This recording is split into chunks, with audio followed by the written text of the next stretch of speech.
everyone! It is Friday night, and it's Atop the Fourth Wall plays nothing! We are watching some holiday Atop the Fourth Wall episodes because it's right before Christmas and everyone is busy, and it's just like, let's do something chill.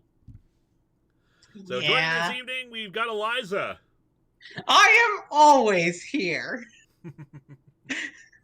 I've always been here. Happy December-ween, every creature. Happy December-ween to you too. Speaks too soon. Garbage day. AT4W and chill. Yes, this is the real thing to make out to. It's like you go to the bar, you pick up some woman or guy, and it's like, hey, want to come back to my place and watch Atop the Fourth Wall?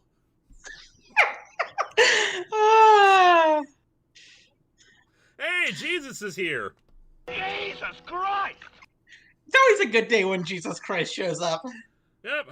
Hope you're doing well. Happy birthday, man. Hope everyone has fun plans for the weekend. Even if you don't celebrate Christmas, that's fine. Just take the day off, enjoy yourself. And tomorrow we have seen several characters in comics experience a Christmas Carol style story, but suddenly got me thinking, why haven't we seen more supervillains get that kind of experience in the comics? Because they probably shoot the ghosts. Well, I can think of a few villains that would actually make sense for a Christmas Carol story, but not many. It also requires them to have the capacity to change. I think a Riddler in a Christmas Carol-like story would be kind of interesting. I dig it. Mostly because the Riddler is probably the Batman villain least likely to shoot someone. Shiny roll call. What's the last shiny you caught? I actually caught a shiny yesterday. I was in the cave. I was in a cave trying to get the four legendaries in Scarlet and Violet. And I came across a shiny, whatchamacallit, Pupitar. Does Pupitar or Larvitar? Pupitar, yeah. My most recent shiny was a Halucha. Mine was purple. That's the only reason I identified it. People are right. Shiny should have like some sort of visual indicator on the overworld. Oh yeah, definitely. Does it mean we get to watch Linkara make fun of himself? Sort of, yes. Anyway, on that note, let's switch over to the episodes. Myriad Media Musings, have you seen the Trek Christmas videos by John Worley, such as You're a Mean One, Mr. Spock, All I Want for Christmas is Q, and Enterprise Rock? Yes. I think I have anyway. One of these episodes we're going to show today originally had the Picard singing "Let It Snow" originally. I had to cut that out for copyright reasons.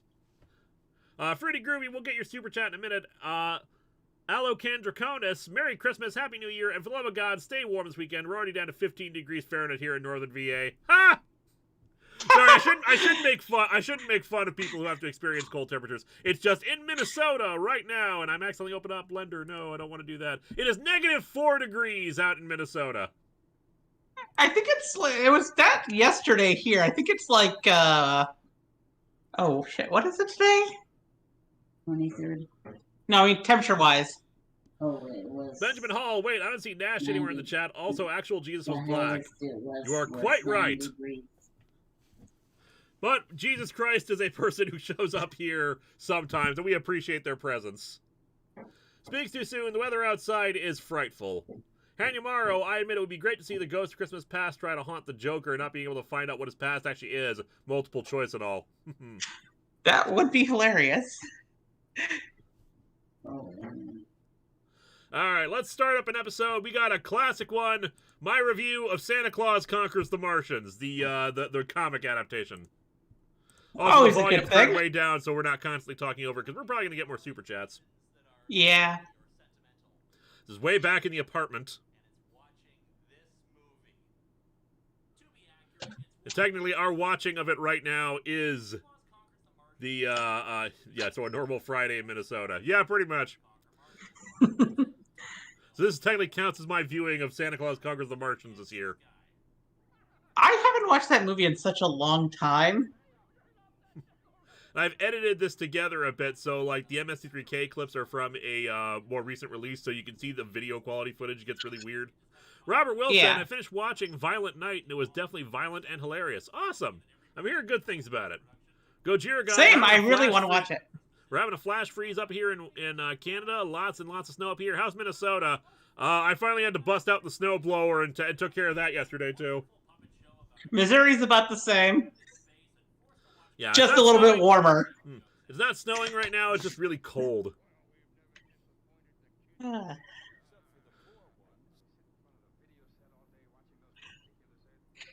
The video volume is low. Yes, that's deliberate, because otherwise it'd be hard to hear both of us. If you want me to turn it up, I'll turn it up. But otherwise, I have it turned down deliberately. My super chat gets skipped. I just didn't see it. Fruity Groovy, I know that when I eventually get Scarlet, I want a shiny hunt nimble or low kicks, since low kicks is just a big Kamen Rider reference, and a shiny low kicks looks exactly like Kamen Rider 01. I named mine Tricket, and points for anyone who gets the reference with Tricket. Linkara, can you get in trouble with watching your own videos? I mean, YouTube is so great with content ID. Not my own stuff, but a lot of these older videos, I had to cut out the end credits and a lot of and edit clips a bit just because the video just because I used a lot more longer clips of stuff back in the day because I was on Blip. Yeah, Santa Claus Conquers the Martians itself is fine because it's in the public domain, but the Mystery Science Theater 3000 version is not in the public domain. Yeah. Trick Cricket? No, Scott Sandler. Good try, though. Except it's not a cricket, it's a grasshopper. Still. Gojiragon. Deck the halls with terrible comics. Fa la la la la La la la la la la. JP Damon, let's have a Patrick Swayze Christmas, one and all. That was the original end credits music for this. Yeah, I tell you what, guys, I'll turn up the volume a bit so you can hear it a bit more. Bring it up to like 23 decibels down. We've had movie licensed comics I think it down a little more. 34 decibels down. How's that? No, that does not count since that thing Holy Trick Cricket, or should that be Trick Holy Cricket? Nope.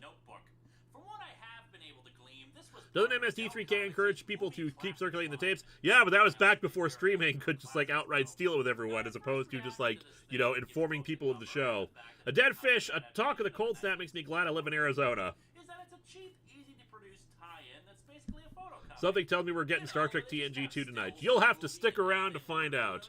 It's what I expected. Is that volume better? You want me to turn it up some more? Actually, a real comic with pictures drawn, inked, and colored. Bimbo's in Time. That's a long time back. Yep, that was the Thanksgiving episode. The cover is a still shot of the movie, and an inaccurate one at that. Oh, that's an interesting question. What's that? Who would win, Santa versus Neutro? Santa. He has magic. True, especially if we're talking Marvel Santa, who is one of the most powerful mutants in all of Marvel Comics. Poyo original body there with the made of cardboard, and I made for my fan MST3K back at the tail end of high school. Question mark the platypus. It is 78 degrees Fahrenheit, 80% humidity here. Send me your cool. We will happily send you our negative temperature if you want it. Neutro will be on the nice list. He'd be on both because Neutro doesn't know the difference between right and wrong.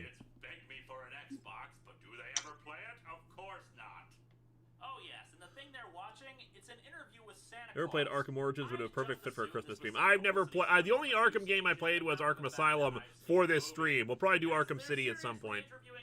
Arkham City is actually probably the best Arkham game in my opinion. Because Arkham Knight has its problems, and Arkham Origins has story problems. Al Sidra, I remember you had to cut out your rendition of With a Thankful Heart out of your Batman Noel episode. Yep. Which the stream might get claimed because one of the episodes in this uses some background music from Muppet Christmas Carol. And I can't really cut that out because I don't have the original files. Gojira made chocolate chip squares, gingerbread cookies, had some Costco pizza, hot dogs and chicken. It's so good, and decorated the tree. So far, so good. Very nice. Hanumaro, considering what you're reviewing here, I want to know what makes a movie so bad it's good versus just plain bad. It seems a bit unclear to me. It's very much a personal preference thing. A lot of it comes through with how much energy the movie has, how much earnestness it has. So like a really boring movie with just like really terrible, but like you just feel like your soul draining away watching it. You're just completely bored. That's not so bad it's good. That's just boring. Something like this. It's just such a goofy Christmas movie. And you can tell that the cast was clearly having a ball. Like, they were clearly enjoying themselves. It was a lot of fun. It's clearly earnest in what it's trying to do. It has no ambitions to beyond what it is.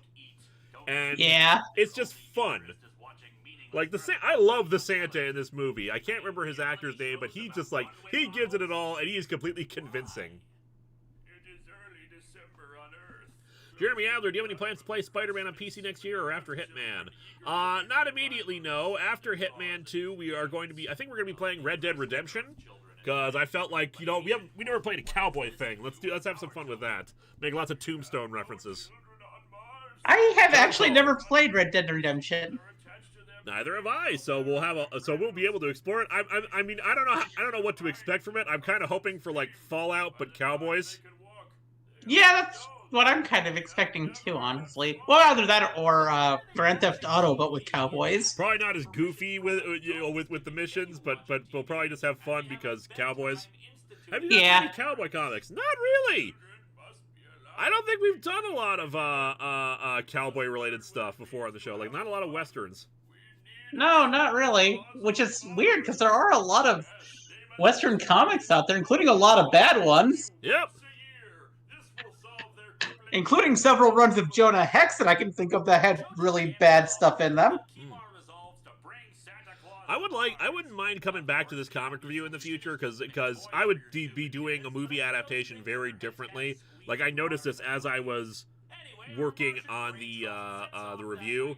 Just the fact that like I don't mention I don't really mention a lot of the scenes that were cut. I probably like do the timing of the jokes better, etc. The infamous Mike Manhattan, we'll get your super chat in a minute. Gojiragon, when do your Patreon slots open up again next year?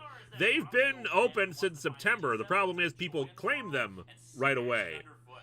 They're very popular. Like one time when I manually opened up the slots, they were claimed within 2 minutes. Oof. People want those slots, and some people camp out for them. Infamous Mike Manhattan, have you read Klaus by Grant Morrison? I have not. I would like to, though. Probably one of Morrison's least crazy comics, and keeps in Santa fights a werewolf pirate alternate version of himself in a later story. Neat. That actually sounds really cool. But yeah, Patreon slots, they're currently filled.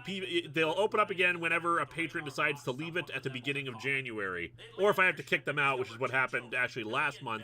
Someone stayed in the slot, didn't answer my responses, never made a request, and then they became a patron again. They basically became a patron to, I think, like half bot to try to promote their own stuff. It was weird. Al Sidra, sorry for my pronunciation. I plan on spending Christmas with the family reading the Lee run of Spider-Man and Batman Jurassic League. Nice. Fruity Groovy.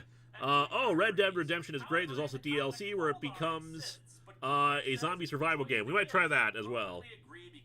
Gabriel Davino, I'd like a remake of this with Mars Attacks aliens. Oh, jeez. Mars Attacks is one of my favorite cheesy movies. Indeed, but the thing is, they mean the movie or they mean the comic strips, because the comics of the Mars Attacks are a lot more violent, if I recall correctly. Oh, they are. I had some of the trading cards when I was a kid. Uh-huh. They are so insane. Hey, Yamaro, who would you want to see in a Christmas Carol style story? Dr. Doom or Lex Luthor? Lex Luthor. He definitely needs it more, I think. Yeah, but I think Doom would be far more entertaining. I don't think I pointed out. I don't think I pointed out in the review the fact that Torg's arms here are yellow for some reason. I don't recall them being yellow in the original movie. Maybe they were. I don't recall. Gojiragon, my list of items for you to choose keeps expanding. I've added some John Wick comics, which serve as a prequel to the first film. It's an interesting idea, but like the fun of John Wick is the fact that that he's going against all his former mob partners to in revenge for his dog. Wait, that's the plot behind John Wick? John Wick, basically, I'll explain this. Speaks too soon. Ack. I agree. But no, the plot of John Wick is that his wife has recently died, but before she died, she gave him a puppy. And there's a home invasion from a mob boss's son who doesn't know who he is, and in the process kills his dog. When he recovers, he kills the invaders except for the guy's son who flees with his stolen car. And his father discovers, you frickin' idiot, this guy was our best assassin. He's basically responsible for our rise to power, and you just beat him up and stole and killed his dog. You have screwed up so royally here. And John Wick is basically like going after him now. If they had just given him his son and gotten his revenge, that'd be fine. But of course, it's the mob boss's son. He doesn't want him to die, so he basically sends everybody after him. But John Wick is just that good and keeps killing everyone who's sent against him. I really need to watch the John Wick movies someday. It's I've not seen the sequels, but the original John Wick is really, really good, and you are just completely on his side for the whole thing. Because I'm bored, curious on your thoughts on the horror film It Follows, because the monster movie functions similarly to The Curse from the Ring. I've never seen It Follows. I know it's supposed to be good. It's one of those things that I just haven't gotten around to watching yet. It is, but there's a common thing levied against it by critics of the film, and it's kind of true. It basically turns the horror monster into an STD, or an STD into a horror monster, if you think about it correctly. It's no problem with allegory and all that jazz. Yeah. Watching The Grinch, the Jim Carrey version. I've never seen it, but everything I've seen of the Jim Carrey Grinch means I think I would hate it. Okay, the Jim Carrey version is much better than the one that came out recently. Just everything about it just seems really seems really ugly and murky and over the top in a way that I wouldn't enjoy. True, but at least it's still better than the 2021. I think the one that came out like a year or two ago. The Illumination one. Yeah. Granted, it's not hard to be better than that one. But neither of them hold a candle to the original one. Favorite Jim Carrey film? I have to think about that. The Ace Ventura movies have their moments, but of course the first one has the really bad transphobic part. Yeah. And the second one, I don't know how a lot of people feel about the second one, if only because of the plot, involving African tribes. But there's like genuine moments of that. In fact, I think I actually do make a Ace Ventura: When Nature Calls reference in the upcoming History of Power Rangers for Dino Fury. I would say that my favorite Jim Carrey film has to be The Truman Show. Truman Show, okay, yeah, you know what? That probably is it. Because Truman Show is that good. Oh yeah. Hey, Mario, it looks like some of the fight scenes in your early episodes. Yeah. Listen, I'm not a professional fight choreographer, and I have a YouTube budget. What the heck did they need Santa for again? Foreign fight choreography can be very difficult if you don't know what you're doing. Can be from the consulate, right? This is weird. I love that moment. Anything. The ending chase scene with the monster truck is just beautiful.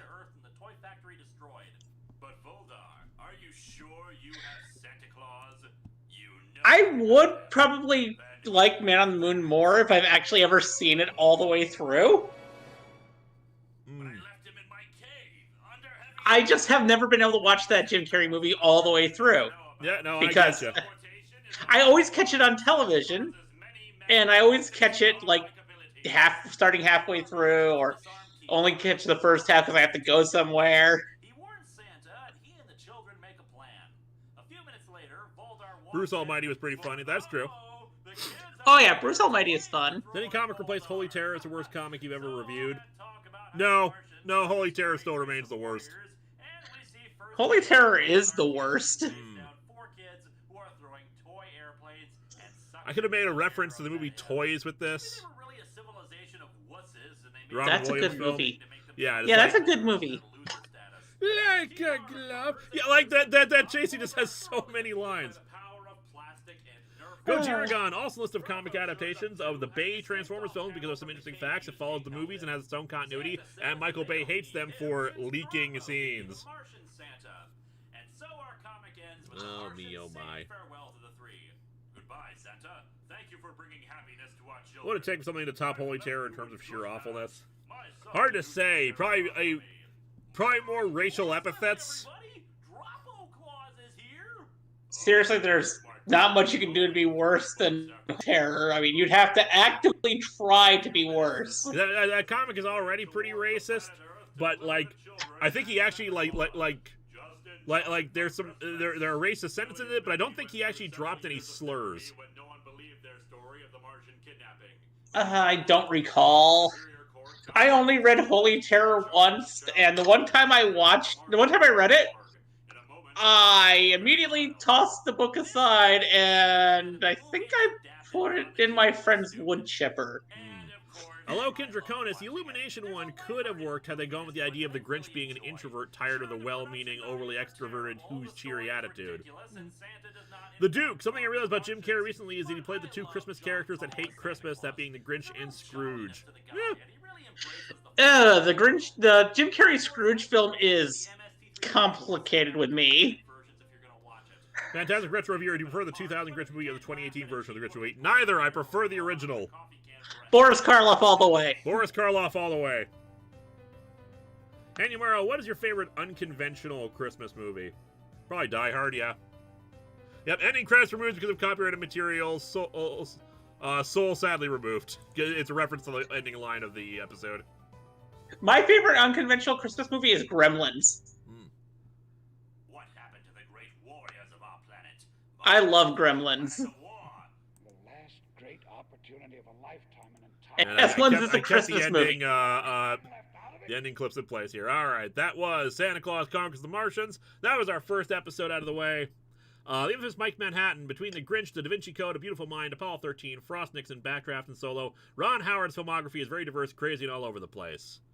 All right, that's one episode down in our little marathon.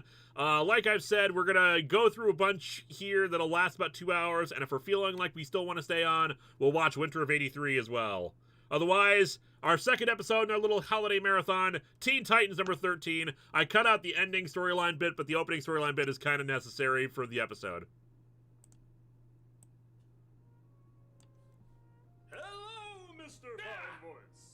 My brother here playing the Ghost of Christmas Present. I had an old bloopers video that showed him like making funny faces and making it hard for me to act against him. Let's see, Fruity Groovy. Not seeing a super chat from you. T. William CA. Speaking of Jim Carrey, I noticed the movie Cable Guy split a lot of people. How about you? It's been a while since I saw Cable Guy. I thought it was okay at the time. Captain Avenger 1993. Favorite version of the Christmas Carol? Definitely the Muppets. Muppets. The Patrick Stewart version is a close second. Fruity Groovy, I do think it's kind of a shame that we weren't able to do the original planned sequel for Bruce Almighty, where Bruce gets the powers of Satan. I feel that might have been funnier than the actual sequel. That's your brother? Yes, it is. One of my and this is one of my early attempts at a proper Christmas set where I have the icicle lights behind me. Because I wanted to have like some kind of Christmas like celebration, Christmassy thing behind me for the holidays. I remember the awful New 52 Trigon arc, the one where Old Red possessed Tim Drake and then seduced both Solstice and Cassidy into non-consensual sex with Buddy. I have not heard that. Criminy. Eesh. I should look at that. Oh god, I didn't even know that happened. Anonymous user, AVGN did a vid saying The Shining is a Christmas flick. You know what? I want to get around to watching that movie. I don't know if I agree with that.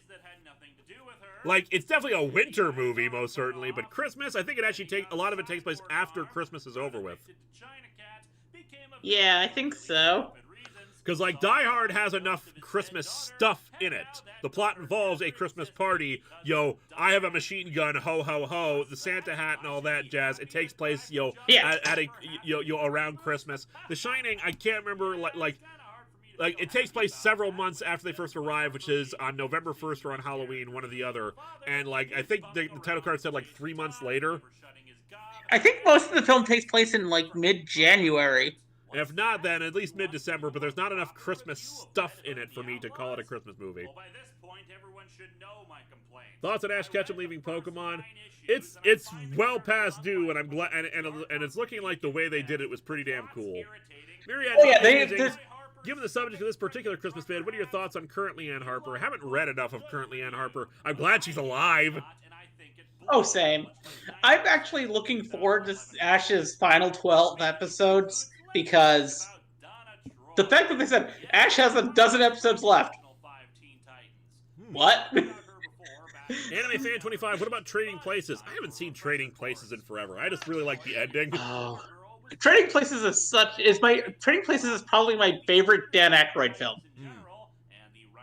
Tall Chalk 89, now I want a Christmas Carol adaptation with Benedict Cumberbatch as Scrooge, since he also played the Grinch.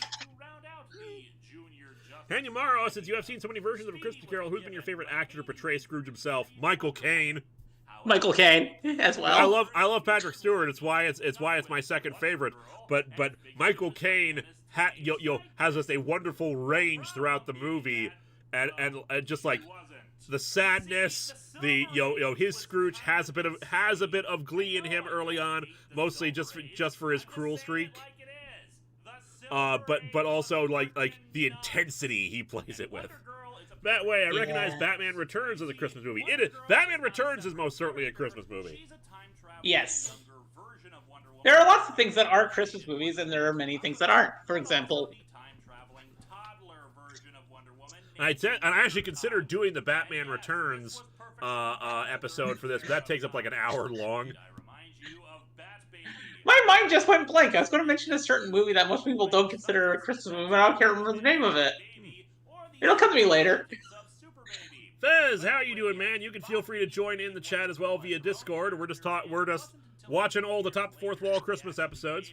Gojiragon, least favorite Christmas films. There's probably a lot of those. Santa and the Ice Cream Bunny will say. I heard Christmas movie. Least favorite Christmas movie. Batman Returns is completely unhinged. I wouldn't say that. It's just it's a Christmas movie about the darker side of Christmas. It's loneliness. You didn't say Die Hard. What? I didn't quite hear that. You That's didn't say Die Hard. Die Hard's not my favorite. It's my second favorite Christmas Oh. movie. Gremlins is my favorite. yeah. I was gonna say you didn't say that. I'm trying to think of what my least favorite would be, which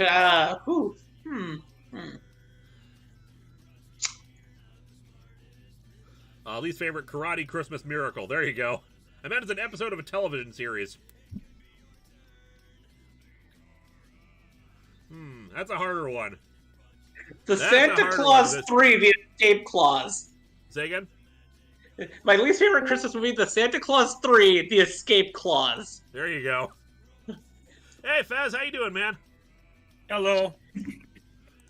We're watching all the Top Fourth Wall episode, holiday episodes, and answering super chats. We're just trying to be chill and fun this episode before Christmas, this stream before Christmas. Yes. Was the stream before Christmas. There you go. There's another person here that sounds like the Button. I don't mean any disrespect, but who's that? Or was I? We got Eliza What? here, and Eliza is also with her mom right now. Yeah. Okay. Handy Morrow, and because I just thought about favorite version of the Ghost of Christmas, that's a bit harder because if you split, because there's some very creative ideas with some of those ones. The Ghost of Christmas Present tends to be pretty consistent. Ghost of Christmas Future, I really like Doctor Who's Christmas Carol version. I'm not going to spoil that for anyone who's never seen it before, but I love that idea. One of my favorite things that they ever did for the Ghost of Christmas Yet to Come is one of the few times that the Ghost of Christmas Yet to Come spoke. And that was in the Mickey Mouse Christmas Carol, where they had it be Peg Leg Pete. Yeah, I don't remember him. It's been so long since I saw that version. I don't remember him talking. I do remember the cloak coming off and him laughing. Oh, he lights up a... This is the where'd the scouter come from of my episodes, because the boot is right there under the chimney. He lights up a cigar and goes, "Why, it's yours, Scrooge!" And then he laughs. Ah. Oh yeah. Wait, was that? Oh, what's his face? Sweetums? Was Sweetums the? No, that was Peg Leg Pete as Oh, okay. Ghost of Christmas Yet to Come in Mickey Mouse's Christmas Carol, and it's one of my favorite versions of the Ghost of Christmas Yet to Come. Oh, I was thinking of the Muppets. Oh, and the Muppets, they just had it be an original Muppet made for the film. Yep, they and wanted it was all the ghosts to be Muppets. All right. Well, if we're talking about Christmas Carol, Scrooged. Scrooge, all the that's a way. good one too. Scrooged. Their I love version of them. the Ghost of Christmas Future was also pretty creepy with the staticky TV face and unveiling the cloak, just like the demonic skeleton side. I think I actually referenced that in one of the future episodes we're going to show here. Gabriel Godino, least favorite Christmas film, Star Wars Holiday Special. A dead fish still waiting on a super chat from you.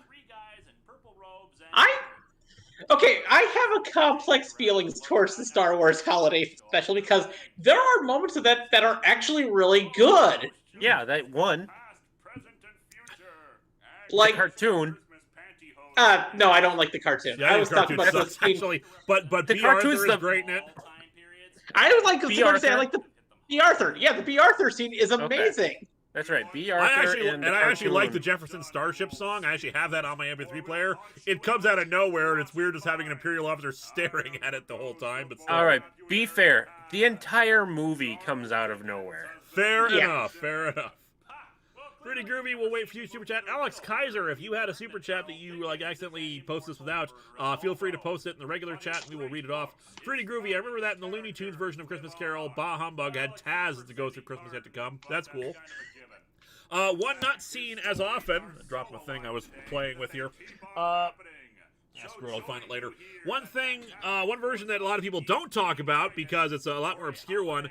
Rod Serling's Carol for Another Christmas, which was created as a promotional tool for the United Nations. It's a very dour film, but it feels like, but because Rod Serling wrote it, you can feel his dialogue as part of it. You can think of it as like an hour and a half long Twilight Zone episode. And his version of Ghost Christmas Future talks a lot, and it's just like amazing how well like the man could write speeches and ranting at the iniquities of society like no other. Yeah, there's a reason why The Obsolete Man is my favorite episode of Twilight Zone. Gojiragon, if I were making a Christmas Carol movie, my future ghost would be made of fog, mist, and instead of silence, it would be a cacophony of loud whispers as responses. I dig that. That's a cool idea. That actually Al does sound Sidra, like what would a a cool idea. Pokemon Christmas Carol look like? Probably something with Team Rocket. Tallchalk89, will you ever do Fant 4-Stick if someone sponsors it? Oh, yes. I don't want to do it, but I would do it. That movie sucks so much. Joe Gira, my favorite is Ghost Christmas Past from the Future. Ghost Christmas Past from the Future from Aqua Teen Hunger Force. Thousands of years ago. Thousands of years ago, Scrooge. Myriad Media Music, stir, whip, whip, whip, stir. Handy Morrow, at least we eventually got the Lego Star Wars Holiday Special. I'm willing to accept the existence of the original one for the sake of its existence. True that. Best episode 10 of the series. Speak too soon. Thoughts on Night of the Meek. Really good. Oh yeah, I really want to watch that tonight now. Something about that version of the actor who plays Santa in that one. It's very it just makes me think crunchy. I don't know why. Did you get Alex Kaiser's super chat? I did not. I was actually just looking for it. Yeah. Do you have a favorite Christmas episode of a pre-existing series or TV show? Mine is probably Comfort and Joy of the DCAU Justice League. That's a good one. I don't think I have a favorite one in particular, at least none that I immediately think of to go back to. I have one, and that's for this one episode of the X-Men. I don't remember the name of the episode, but it has the X-Men and the Morlocks, and at one point Wolverine has to give a blood transfusion. Yep, a Morlock Christmas. A dead fish, Michael Caine was told he was Scrooge in a Muppets movie and decided, I am going to play this as serious as a tragic drama, and it came out beautifully. Yes, it did. What if this was a Ghost of Christmas Yet to Come with Scrooge's corpse? That's an interesting idea. Which that you kind of get that idea from Zombie Christmas Carol, which is not on the marathon today because again it's a long one. But I considered that one because like that seems to be the implication. The final issue when he unveils the cloak and he's shocked by what he sees, but then the ending panel he puts his blanket over himself and it resembles the ghost, which seems to be the implication. Terminal Sports, favorite and least favorite Rankin Bass films. I've only seen so many of them, but my favorite is very easily the one that Vega and I watch every single year without fail. We watch it while we eat our lunch, and that is The Life and Times of Santa Claus.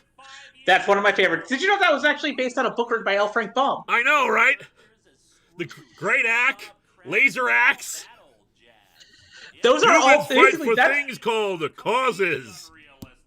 Those are all things that also show up in the Wizard of Oz franchise because L. Frank Baum wrote everything as part of a shared universe. I didn't even realize that Great Axe is part of that. That's awesome. Yeah, the Great Axe is in Oz. He actually shows up in the 4th book of Oz. Immortality. Also, that's my favorite Rankin Bass. Other than that's only if you count the Christmas stuff. If you count their non-Christmas stuff, my favorite Rankin Bass thing of all time is The Hobbit. Yeah, I was just pulling them up on Wikipedia just to see what they are, and it's like, oh, well, there's a lot. There's actually, a number.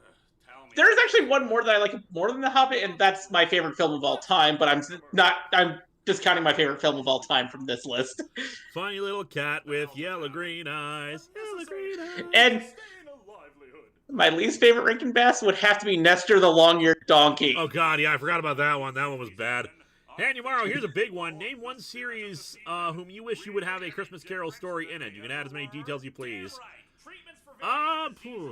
Star Trek technically already did have one because the Star Trek TNG episode Tapestry. I read it in the Star Trek Companion.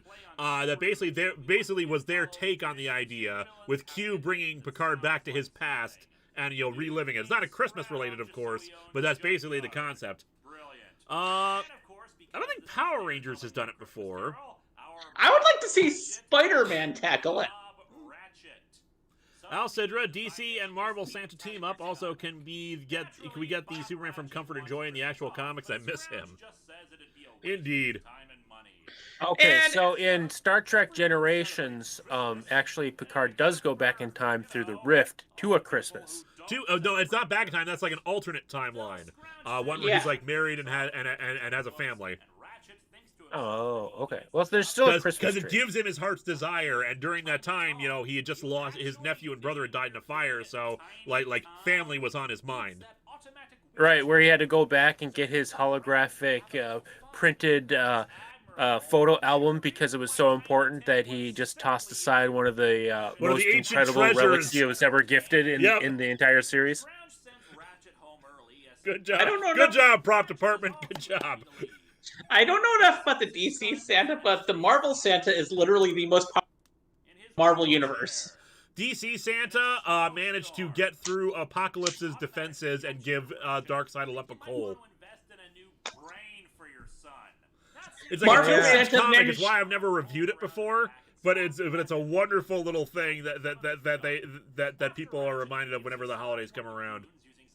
So both Marvel and DC have overpowered Santas, is what we're saying. Yeah. Well, yeah. Now, I want to see. Sorry. Go ahead. I was going to say I would like to see both those Santas team up against probably the evilest of Santas, Robot Santa. Get like a proper Santa versus Santa fight, like a traditional Santa fight, like the evil Robot Santa from Futurama. Yeah. I was thinking from the Robot Chicken universe, Composite Santa, where it's half Santa, half Frosty. I dig it. Oh no! Temperatures above 35 degrees Fahrenheit. My only weakness.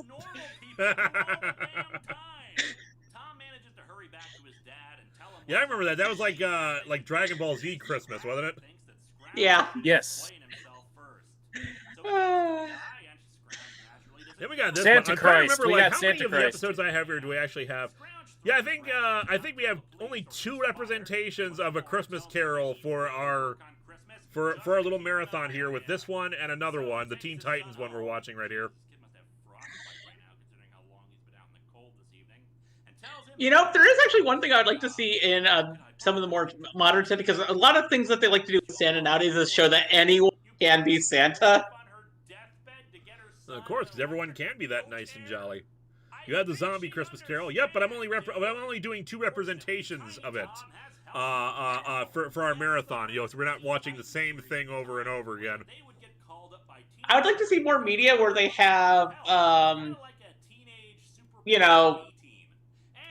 like a non-white male person become Santa.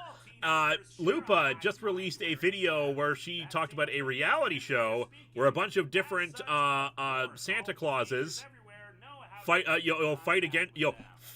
quote unquote against each other to be the best Santa, and half the teams are non-traditional ones, including a black Santa Claus.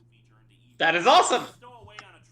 And it's just a very sweet show because there's not a lot of like reality show bull crap for like backstabbing and everything because everyone's Santa.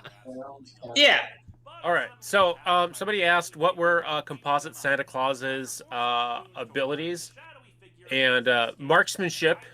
In a very Dragon Ball Christmas and a holiday character, soloing that composite Santa was shown to be skilled in handling firearms, and Bloody Mary style abductions. In a ho ho ho clip, he shows his ability to commit Bloody Mary style. That's where you look in the mirror and say Bloody Mary, Bloody Mary, Bloody Mary.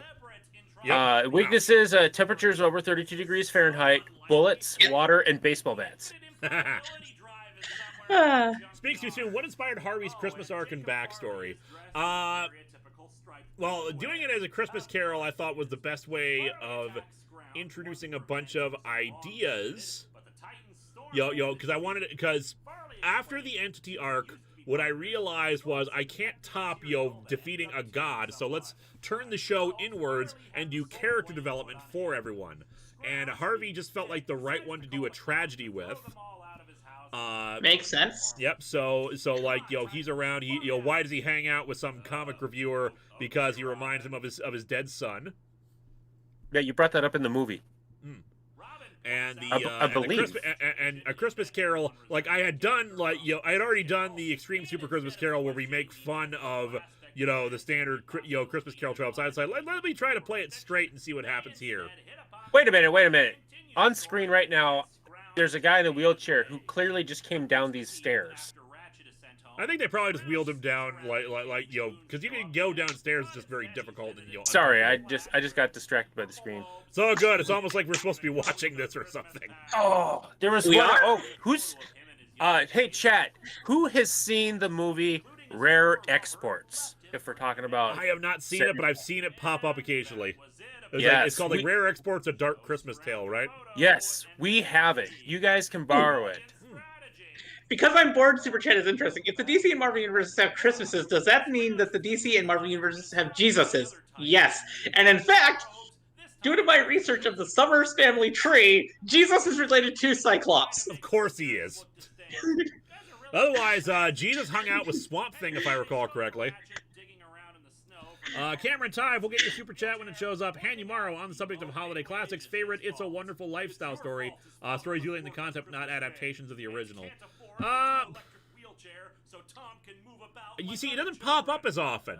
So I'm blanking on that. Technically, the Tapestry, the Star Trek TNG Christmas Christmas Carol tale, is also It's a Wonderful Life because Picard changes his past. And so while he still exists, instead of being captain, he's like some average worker with no aspirations for anything, and his life is kind of boring. Yeah, I had to think about that one. Otherwise, Cameron Tive, No More Arte, Long Socks of the Damned is not funny because puns are not funny. Puns are bad, you should feel bad. So what's it like, Cameron, to be wrong? Because puns are hilarious. Why don't you like fun? Speaks too soon. There's an episode of Librarians where Bruce Campbell is Santa Claus. That's nice. I dig it. Gojiragon, thoughts on the movie Krampus? Never seen it. I want to see it at some point. Same. Alcidra, I know we already have a Batman Christmas Carol, but I wish there was one which involved the Bat family. That would be cool. Locuus, where does Jesus' twin vampire sister fit in all this, or did Lupin the Second lie to me? I think they mean Lupin the Third. I mean, there might be a Lupin the Second that I'm not aware of. I think that's in the Septuagints. Wonder Chick, she'll be buried. Robin, she has Alex Kaiser, what do you think was the most wild Christmas comic you've ever read? Probably Zombie Christmas Carol, honestly. I was really taken aback by how good that was, and just the scope and interpretation of the ideas of it. I thought it just worked out really, really well. Oh yeah, I actually enjoyed reading it too, and watching your video of it. Other wild stuff. This one right here is pretty wild. This Teen Titans one, where it's just like, oh, we're doing Christmas Carol, and and everyone is exactly the same as it. Well, is there a reason for that? No, it just is. How about one of your Hobbit reviews next? No, I wanted to do ones that actually had more explicit Christmas themes in them. The 5 episodes I've picked out for this, which just happened to fit into a 2-hour block. Moaning Mackerel! Okay, so for everyone in chat, I highly recommend you watch Rare Exports. You can find it on Hulu, also for $3 on Google Play, Amazon Prime, Vudu, YouTube. It's free on Peacock and Pluto TV. I definitely recommend watching it, and just you sit for the ride, and then you'll get to the moment. It's like, oh. But yeah, it's you will not be spoiled by anything as it goes on. You'll be pleasantly surprised as it goes. It's very like suspenseful as it goes on. It's like, where is, and where is this going, and such like that. Very cool, very cool. It is not a children's movie, really, but kids on the YouTubes who like the horror stuff, they'll probably love the movie, though. I will probably enjoy it. Gojiragon, thoughts on the Netflix Norwegian kaiju movie Troll that just came out? I haven't watched that one yet. Neither have I. I've heard good things. I did watch a recent movie on Netflix, Slumberland. Mentioned it last time. Great movie. Captain Adventure 1983, there's coal in my stocking. Snow, thanks. Hey, Gojiragon, you mentioned Netflix Norwegian kaiju movie Troll. Is that a remake of the Norwegian movie Troll? Question found footage one? No, not well. I wouldn't really call it found footage. It's a documentary that ended up film footage that ended up being used as a documentary film. I wouldn't call it found footage. And making pseudo documentary is kind of fits in with found footage at times. Yeah. I mean, it's set out what it was to be. It wasn't like a compilation of very random stuff. I don't know. But still, are you going to review Batman/Christmas around the holidays, or I have to pay you to do it? Don't challenge me, because I will do it. I wasn't planning on it, but if you want to pay me to do it, I'll do it. Danny Fenlon, why did IDW make so many Planet of the Apes crossovers? I don't know. Because Planet of the Apes is awesome. Troll Hunter is the found footage movie. Sorry. All right. I forgot about the other part of the name. Oh, I just recall the one guy that yells "Troll." Yeah, Troll Hunter. That is correct. Yep. As far as why IDW made so many Planet of the Apes crossovers, to quote Mr. Krabs, money. Exactly. Planet of the Apes is an amazing series. It is, but it's just such a weird thing to cross over with, like Star Trek and other things. Money. To be fair, there's one that I still have yet to read, which is one that I've heard a lot of mixed things about, which is the Planet of the Apes Alien Nation crossover. I was just about to say that one just remains one of the weirdest pairings ever of material. All right, well, that's 2 episodes down. Hope everyone's having a good time, as they probably can't even hear it. But let's move on to speaking of the subject of Star Trek. Of course, I was going to include this one because this is one of my favorite episodes I've ever done. Star Trek: The Next Generation / number 2, where I do the entire episode in rhyme. Gojiragon, no, it's not the movie Troll Hunter, but it looks similar aesthetically. It actually has a lot of shots inspired by Kong Skull Island. This was a fun, challenging review to do. And man, I'm going to miss doing this Star Trek TNG miniseries whenever I do the last review of it. Maybe 2, because I did 1 episode. Hey, there's the Star Trek Generations Christmas scene. There might be like ones. I did the first issue of that miniseries as a live show, so I could turn the live show into a proper episode. But otherwise, there's technically only 1 of that Star Trek TNG miniseries left. How long did it take this episode to write and rhyme? A couple days, just because, like, I feel like I do a pretty decent job of emulating that, the kind of rhyming style I want to do with this. But but coming up with the right words and phrasing of it and making it match everything is difficult. But I managed to pull it off, and I'm pretty proud of this review as a result. Yeah, there's another one that required some heavier editing that I added in some new clips for this footage, just because this was back during the days of Blip, and I was able to have shots last longer than I could. I think this one was a challenge from my parents to do it like this as well, just because I was trying just because it was something different. This was back during the days when I showed the episodes to my parents. I'd finish the episode early and I'd bring it over to their place to show them, and they would give feedback. Oh, it's always a good idea to get feedback on things. That's crazy, because I would never show my parents any of the stuff I make. I have a question. Go ahead. You probably might have answered this at some point, but I just remembered from the previous episode's ending credits. Inked Reality Productions. Okay, who was that, or was that just a name and there was no actual production company? Okay, back when I was on Channel Awesome, when I first joined it, the pitch and idea was going to be that while there was the central That Guy with the Glasses website, the plan was to split it off into a bunch of satellite websites. So we would have one site for TV and movie reviews. We'd have one site for video game stuff, and that became Blistered Thumbs. And there'd be one for comics, anime, and manga and all that, and that was going to be called Inked Reality. I think I remember Joe using Blistered Thumbs. I think I've seen that before. Blistered Thumbs actually did split off into its own site, and there's a whole other story with that I don't know the full details of, but I know that they screwed them over big time. Probably. Channel Awesome screwing people over. This is an unheard concept. But back then the idea was we would have a site for the anime and comic stuff. We called it Inked Reality, and Masako X, who was part of Channel Awesome at the time as well, created that little bumper there.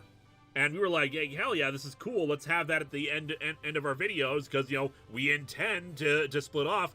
And then as time just went on, it became very clear they were never going to do it. So we kept it around just because we liked the bumper. Yeah, like the animated one with the ink sort of blobbing around. I remember that one a lot. And there came a point where I was just like, why am I promoting something that is that is never going to happen? Screw it. Masako, I liked your thing here. Can you make one specifically for Atop the Fourth Wall, and I'll pay you to do that? And he did.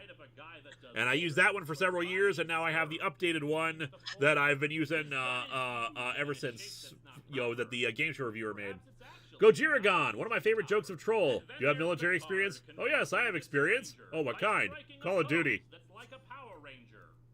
Speaks too soon. Start your video series collection for only $4.95.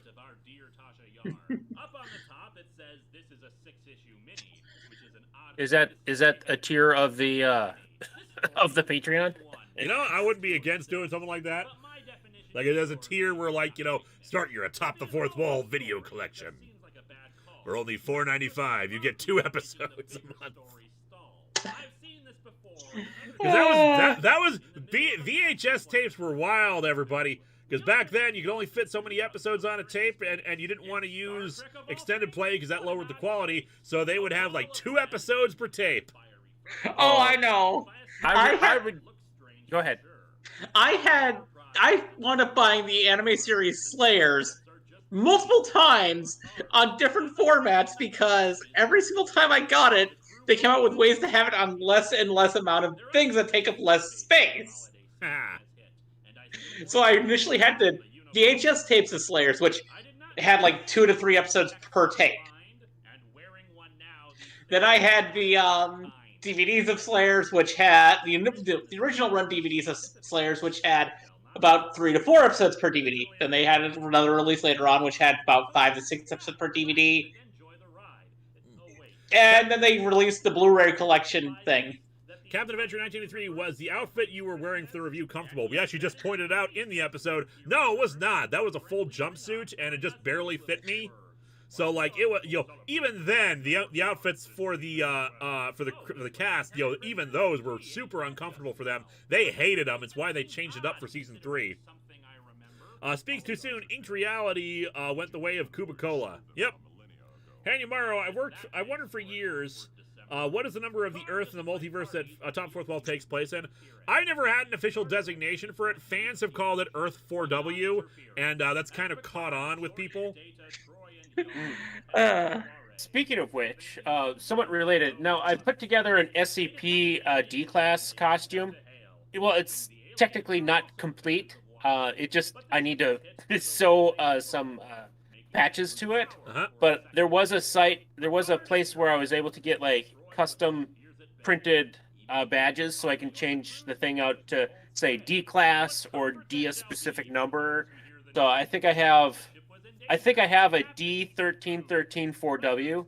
Nice. So if you ever needed SCP crossover in an episode, I got you covered as a D-Class. Thanks. This is such a goofy concept, and I kind of love it. That basically they encounter a race of space Grinches. And I don't mean in they just hate Christmas. I mean, they're literally Grinches. They take off the mask, and they're the Grinch. And they're hunting Santa Claus, which is now a gaseous life form. Grinch ninjas. I remember you complaining about this. Was this episode or? Wait, if they're Grinch ninjas, wouldn't that make them Grinchjas? I know, right? I was just to say. It's possible I complained about this just because of the difficulty of it, but I recall like having a blast writing this. What? Oh, sorry, I was feeling a bit sleepy. Did he just say something incredibly creepy? We cut to the. I love combining words together. Because this story is just so weird, and this comic is so weird already. Because this 6-issue Star Trek Next Generation miniseries, like it's clear they only had like so much information about the series where they were doing this, because and like they get so much wrong. Like even for as bad as seasons 1 and 2 of TNG were, this is so much worse than it. I didn't even know anything about. Okay, this was the first one of your Star Trek watched because actually I don't remember what order some of your episodes came up, because it's been a while since I've gone through all of the episodes, and they kind of blurred in my head a bit, and I've been watching since the beginning. Wait a second, are you saying that these 700 plus episodes, it's hard to remember which one's which? Yeah, exactly. But this is the only one of your Star Trek reviews I watched before I started my Star Trek watch through myself. I skipped your Star Trek reviews because I just didn't want to watch Star Trek stuff until I had watched Star Trek. It's all good.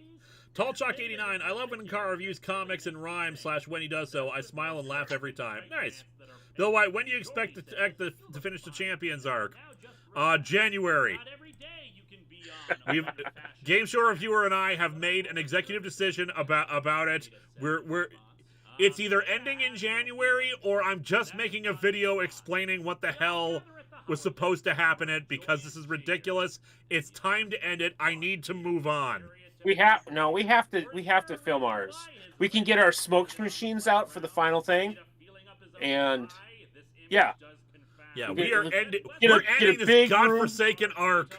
Do you remember, like 4 or 5 years ago now, we got together, like we had that planning meeting at your house, just like, okay, throw out ideas for champions. We're gonna like, write them in, and we'll have like, backstories for them. We'll like slip in this stuff, in news broadcasts and everything like that. We don't actually have, obviously some of this we're not gonna see some of these people, but it'll be a fun thing. And then it's just dragged. It keeps dragging. Well, I mean, that was the before times. So before the pandemic. Yeah. I will say, I want to know who came up with Pylo. Oh, I came up with Pylo. No. Yes. I remember specifically because it was an idea of mine that got hijacked by Noel and then you. No, I had the idea. No. Okay. Here. This is how it goes. Okay, so in the original Star Trek show, there was a rock alien, or an alien that looked like a boulder. And I said, how about like a rock? And then like that. And then I don't know where the miscommunication got crossed, but then Noel said, yeah, like a pile of rocks. And it's like, no, like a rock, like from Star Trek. And then you chimed in, or he did, or someone, then Pilo came up. But that's how it was, because it was my idea that got hijacked, because I wanted a rock being. I'm not saying that a pile of rocks isn't bad, it's just like, ugh. So no, that's what it was. And my counter argument is, no, my inspiration for this was a Blake 7 episode where a character was a rock.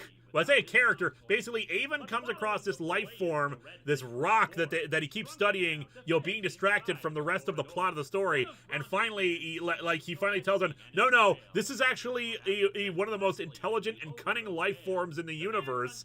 It just looks like a rock because it doesn't need to look like anything else on the dark side of the planet. But it actually has this wonderful defense mechanism where it looks like something bigger than a predator that tries to attack it. Because if you try to like attack it, it will reflect back an image back that makes it look like a much more advanced version of itself. So like when it's scanned by a computer system, it reads as a computer system. They tie it into their little dinky ship systems, and when it's scanned, oh no, it looks like a battle cruiser. And I love that idea. I love the idea of a character who is just a rock. And then Noel came up with the idea of the pile of rocks, and I was like, yes, we'll go with that. So I think we just came up with the same idea, and we both rolled with it. I don't remember that story at all. All I remember is that Noel took my idea and turned it into a pilo. Well, but everyone loves pilo anyway, so... Either way. Well, yeah, regardless of the origin, pilo was a great idea, and we love pilo. Team pilo all the way. I think we got some super chats we do. That.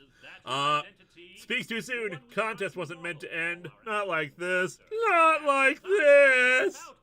Hanumaro, out of all the threats Christmas has had over the years, who would you consider the biggest one? Probably Krampus. I mean, I know enough about the Krampus legend to say that, yeah, Krampus is probably a bit more of a danger than the Grinch. Because the Grinch, if you actually read the lore on the original Grinch Stole Christmas and the Who's, they actually are microscopic. Not only that, but the entire reason why the Grinch is doing it is because of noisy neighbors. He just wants his neighbors to be quiet. Yeah. Hanumaro, hashtag Steve shall stand supreme. All right, Lewis. Yes. I've got some ideas to if you need to wrap up the Champions arc with minimal effort without doing this is what would have happened. I'm going to text it to you because it's very simple. It's stupid. You don't have to take it, of course, but I just thought of it, so I'm going to tell it to you in the chat so I don't forget. All right. It's all good. I will accept any ideas, but I do have the plan for how I want to end this, and we will get you over here to film all this. Right. I'm just saying I got an idea for worst case scenario. You need 5 minutes or less in order just to put something out. So that's what I'm going to type up. I just want it over. There's another storyline I've been wanting to do for a while now, and it's going to look like it's derivative of other stuff that's out just because it was supposed to happen like 3 or 4 years ago. That happens sometimes.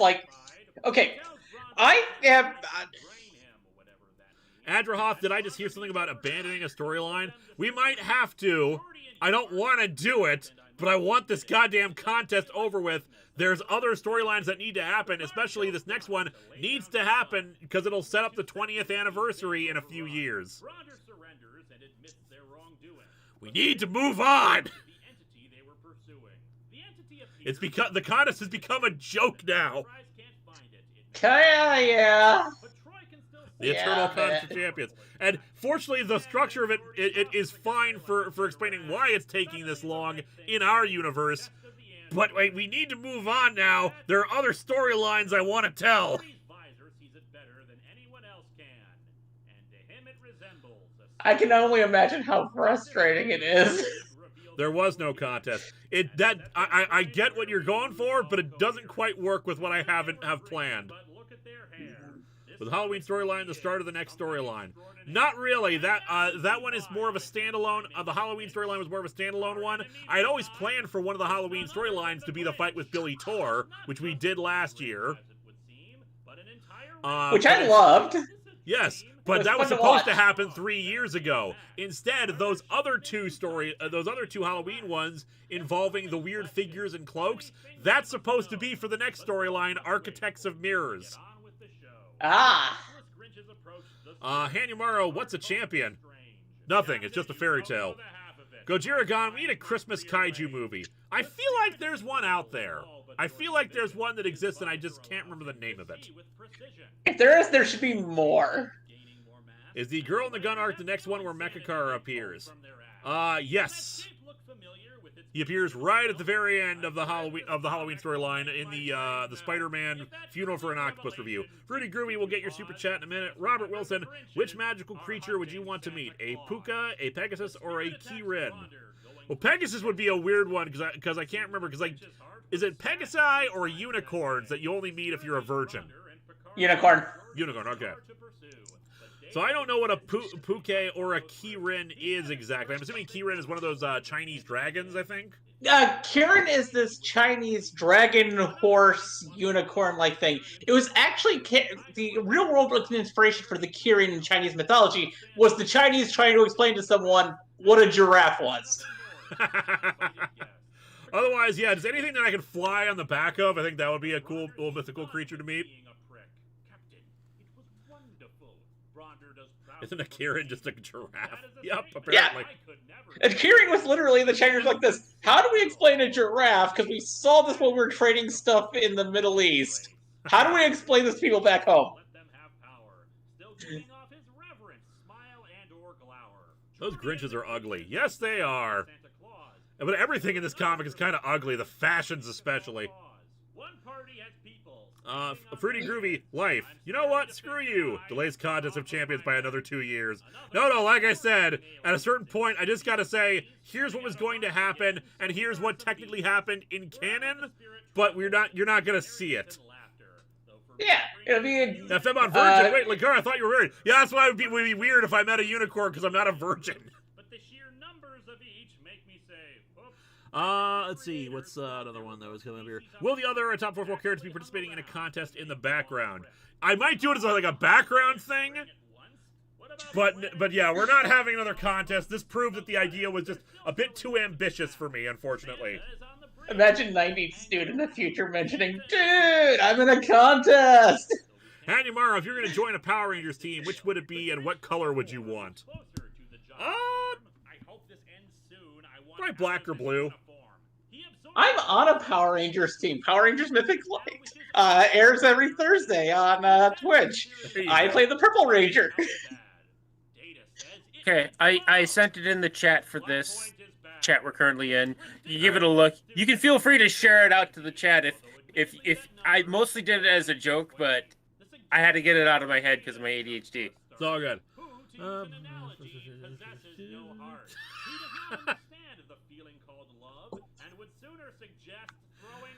No, it's a funny idea. I'm going to say this out loud because the thing is I have future plans. Yeah, sure.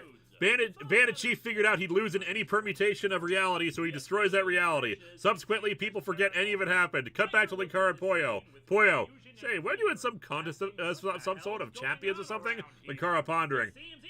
Not that I can recall. Poyo. Huh. Yeah, no, I have plans and ideas, and plus we have that. I can't speak this because it'd be a spoiler. No, I want this. I just want the contest done with, and I have to have it actually finish in some regard, even if it's just me sitting down with some concept art describing what's going to happen, and I do some dialogue exchanges. Yeah, we can do some as if it's not my favorite idea. I think it's a terrible idea, but at some point, sunk cost.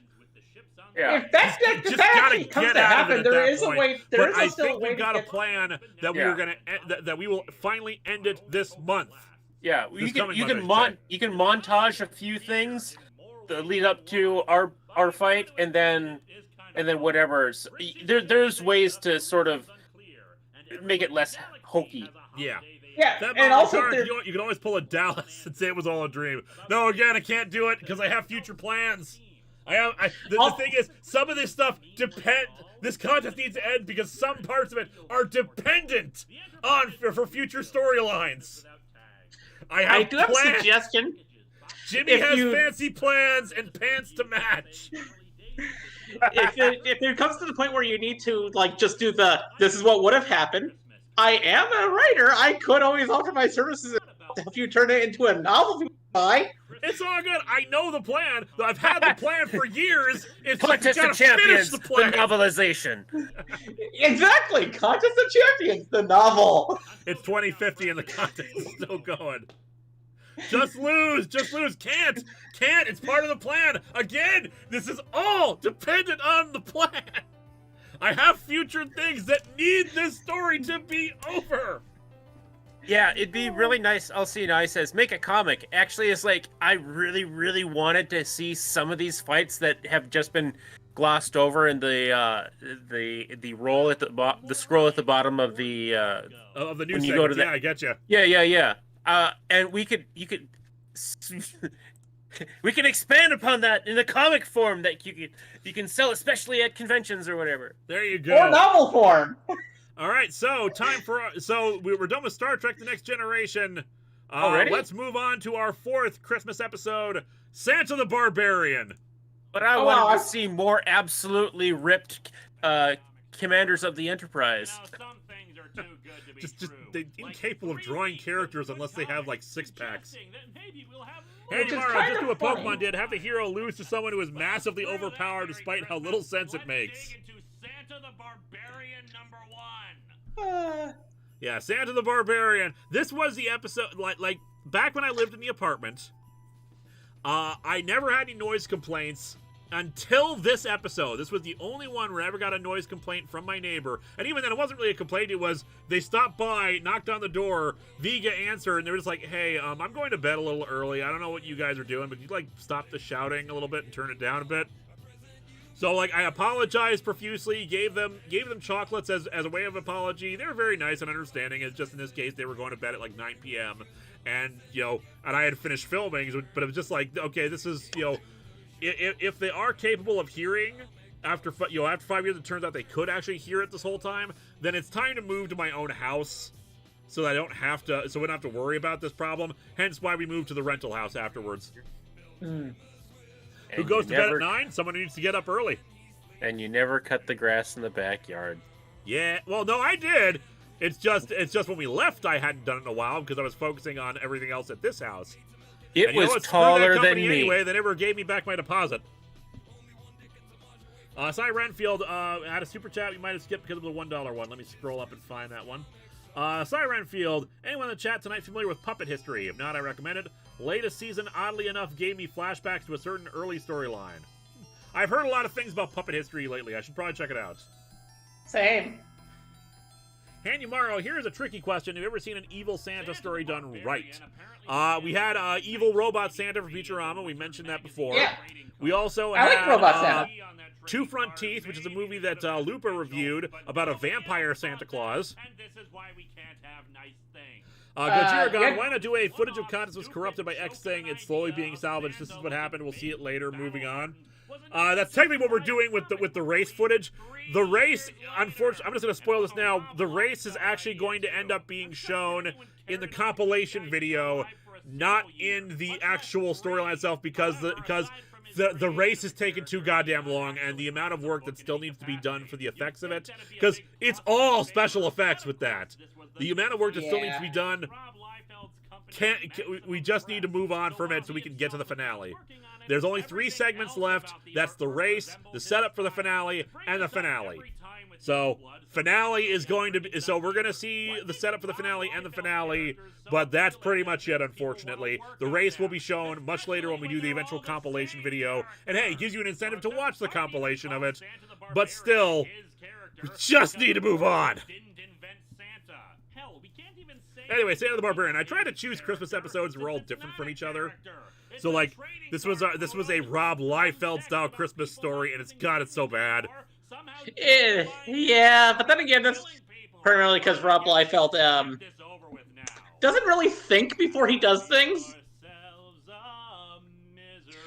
That's not an insult. Hello, I subscribe from History of Power Rangers. Thank you so much. You should get the History of Power Rangers for Dino Fury before the end of the year. I say should because the end of the year episode for Atop the Fourth Wall is going to probably take a bit longer to get out because I've got Christmas this weekend and Christmas again on the 26th.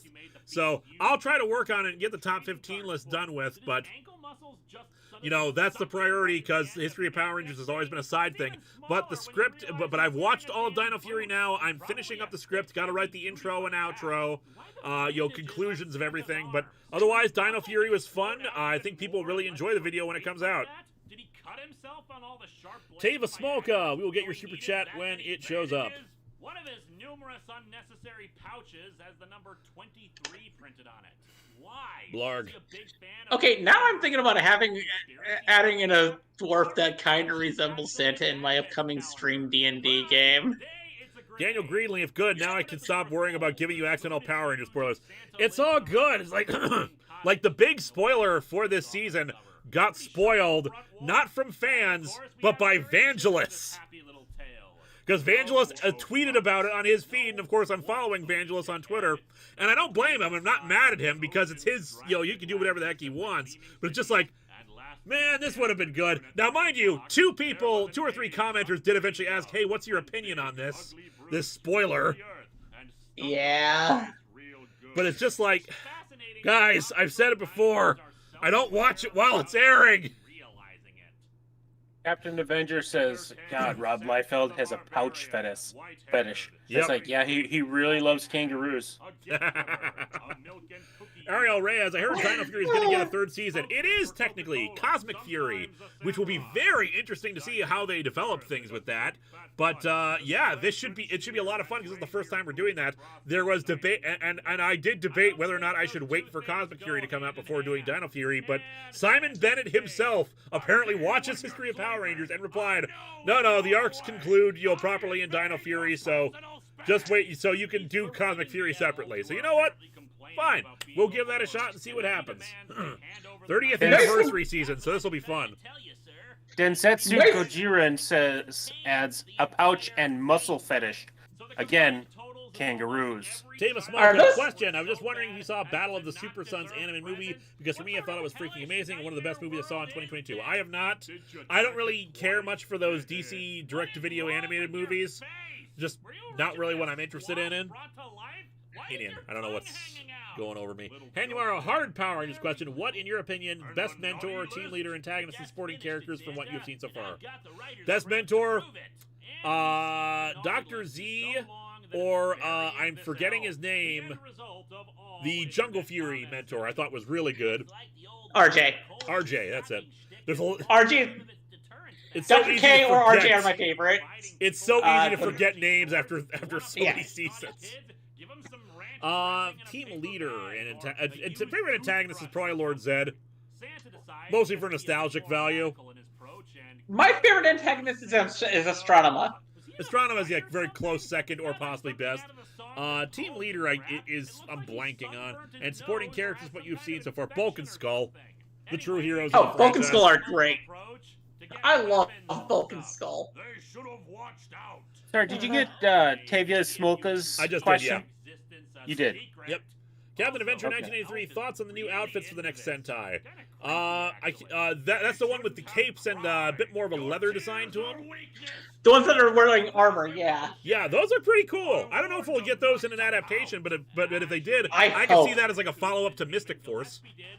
I hope we get those here in the U.S. as a show, because here's the thing. With the fact that they're more armored, you can make it so it makes it so it's much more easy to have it be, you can just pick and choose which ones are whichever gender you want them to be for the Rangers. Oh dear God, this comic is so terrible. Like it's just not even, even as parody, it's just not even funny. Oh hey, have you seen my dagger? Like I love Christmas, I love puns, I love Christmas puns, but it's just like there's just nothing there. It's just there's no story, there's no plot, there's nothing interesting about it. It's just like, what if Santa, but he was you know, bulked out and wants to kill things. It worked as a trading card, but it doesn't work as a comic. Power Rangers comic theory. That's the story of all trading cards. That's the story of all Image comics. It works as a trading card. Awesome twist, and while I'm neutral for the season, I feel like the twist deserved to be in a better season. Weird Al did murder a Santa best. Yes, he did. Yes, the Night Santa went crazy. Everything Weird Al does is best. Like, he has the best version of Conan. Conan, the librarian. Don't you know the Dewey Decimal System? Have you guys seen the Weird Al story? I still haven't. I want to. I know want it's to free see on it Roku so and stuff badly. like that, but just haven't had time to watch it. But I want to see it. It's good. It's real good. It's real fun. I'm a huge Weird Al about the fan. whole Shattered Grid event. It was very good. I really enjoyed it. I'm surprised no one's patroned Shattered Grid yet. Yeah, that is surprising. Is there a reason why Ninja Storm and Dino Thunder are down? Not rushing, just asking. It's just because I haven't had a chance to re-record and re-edit them. Ninja Storm is definitely next for the re-edits and re-records because I finished the redo script for that. But that one, but yeah, just like I'm busy with everything else going on, and so I haven't had a chance to work on it. But I will. Like right now, the video that has earned me the most money this month is the Wild Force retrospective from a few months ago. It's still paying. History of Power Rangers pays dividends on my channel, so I'm never gonna stop doing it. But it's a very time-consuming process to do it. But the reason why they're currently down is just because the old versions of them were for a hosting site called Blip that no longer exists, that did not have the same kind of content ID issues that YouTube has. And plus, go ahead. And YouTube has a lot of content ID issues. Yep, and what's more, back then when I first made that video, that was like 10 years ago, we didn't have DVD quality versions of these episodes. They were like TV and VHS rips. So now that I have like proper good quality versions of them, I want to properly show it off and make the thing look as good as possible, and also increase the audio quality. Hence why I got to re-record it as well. And it helps me correct mistakes and make new jokes and stuff like that. So yeah, it's basically as if I'm doing a new one. It's just at least I have a baseline script that I just need to edit that, as opposed to having to start from scratch and rewatch the whole series. I know there's nothing wrong with having to rewatch the entire rewatching most series of Power Rangers. There's no problems with that. I would not want to. The concept of a Warrior Santa was done better in Violent Night. I still got to see that too. And holy crap, Lone Wolf $50 super chat. Thank you so much. Happy holidays. What film are you looking forward to next year? Probably more Marvel movies, just because I do enjoy the Marvel Cinematic Universe. And while I'm still behind the Marvel TV shows and I haven't seen Black Panther yet, I do want to see that one, Wakanda Forever. I want to see that and get back on track with all that stuff. Gabriel Godinho, this comic reminded me of the Ultimate Warrior Christmas. A bit, yeah. Oh god, I forgot that existed. Yep. I actually forgot that existed for a moment. Well, are there any other not comic book movies that you might be looking forward to next year? No. No? I now follow a lot of movie news and whatnot, so I actually don't know a lot of what's coming out. So nothing from the DCFU? Blue Beetle might be fun, but I don't want a Blue Beetle movie right now, because I would prefer Blue Beetle to be a legacy character, like establish Ted Kord first and then Jaime. But I don't know, maybe the plot will involve him in some way. Hanumaro, here's a very hard Power Rangers question. Pick one Power Rangers sporting character who you would put on the team, and who would you replace on the team to do so? Skull, and I would replace Tommy with him. No, that's actually... I wouldn't replace anyone from the Mighty Morphin teams with him. You know what? Let's have Spike from Megaforce. Not Megaforce, from Samurai. Let's have Spike from Samurai show up. And have him join the team, because I think that would have been a great dynamic. Actually, here's what I would do. Spike from Samurai replaces Troy from Megaforce. WC Wit, Best Warrior Santa comic book is Klaus by Grant Morrison and Dan Mora. Yeah, a lot of people bringing up Klaus this stream. I think it's because there's like an animated version of it that came out. Deadfish says their super chat got lost. I'm going to see if... I found it. We were talking about fetishes at the time. Dino Fury comic relief stories. The writer's thinly fetish meme. Yeah, when I was doing the thread for Dino Fury, like, just weird stuff with the comedy subplots would show up, and so, like, I used the meme image that I think Greg M. Cypher actually came up with for his blog, for his Tumblr blog, in tonight's episode, where it's just, like, continual weird and goofy episode titles, and one of them was, tonight's episode, the writer's thinly veiled fetish. So, like, I kept using that one for those comedy subplots.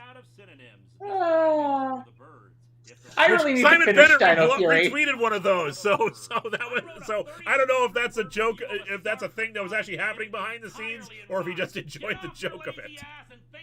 I really need to finish watching Dino Fury. It's good. It's a good series. I think it's I'm going to say this in the video. I think it's a little overhyped. It is very good though, and the Rangers all get good storyline resolution and development. But I think that people overhyped it a little bit as being like the best series, in forever and the best series in years. No, it's good. It's very good. It's a great series. Like, I still think RPM is better. I'd still like rewatch In Space more. But it's still a great series, and like, I think I enjoyed Beast Morphers overall more, but Dino Fury was really good. I will say this, I got to about halfway through the first season of Dino Fury, and there's one character that just kept on grating on me in the first season. And that would be the Warden character, the father Warden Garcia. of... I like that he develops, too, throughout the season. Because the moment he steals his son's stuff and sells it without permission, he just became an awful person to me in my mind. Yeah, no, that was that was a terrible thing for him to do. But I appreciate that we actually did get development for him throughout this as well. And let's see, there was another comment. What have you seen Young Justice show that featured Danny Chase? I've never watched Young Justice. I know what you're talking about though, because when it happened, everybody tweeted at me, the spoiler of it and what happened with him, and that's just like, okay. Young Justice is really a good show, but it also has a problem with sometimes it's a little bit stiffly written. Oh, on the subject of Warden Garcia, it has been confirmed that originally he was supposed to be like a sheriff or a proper cop, but then the Black Lives Matter movement happened, and realized, maybe we shouldn't have a heroic cop character right now, when in the news, cops are not really that celebrated or whatnot. So they made him a park warden instead, but he has all the authority of the police, but he's actually a park warden. Do not mess with the Department of Natural Resources. They'll kick your ass. The DNR is just breathing down your neck, ready to face down monsters.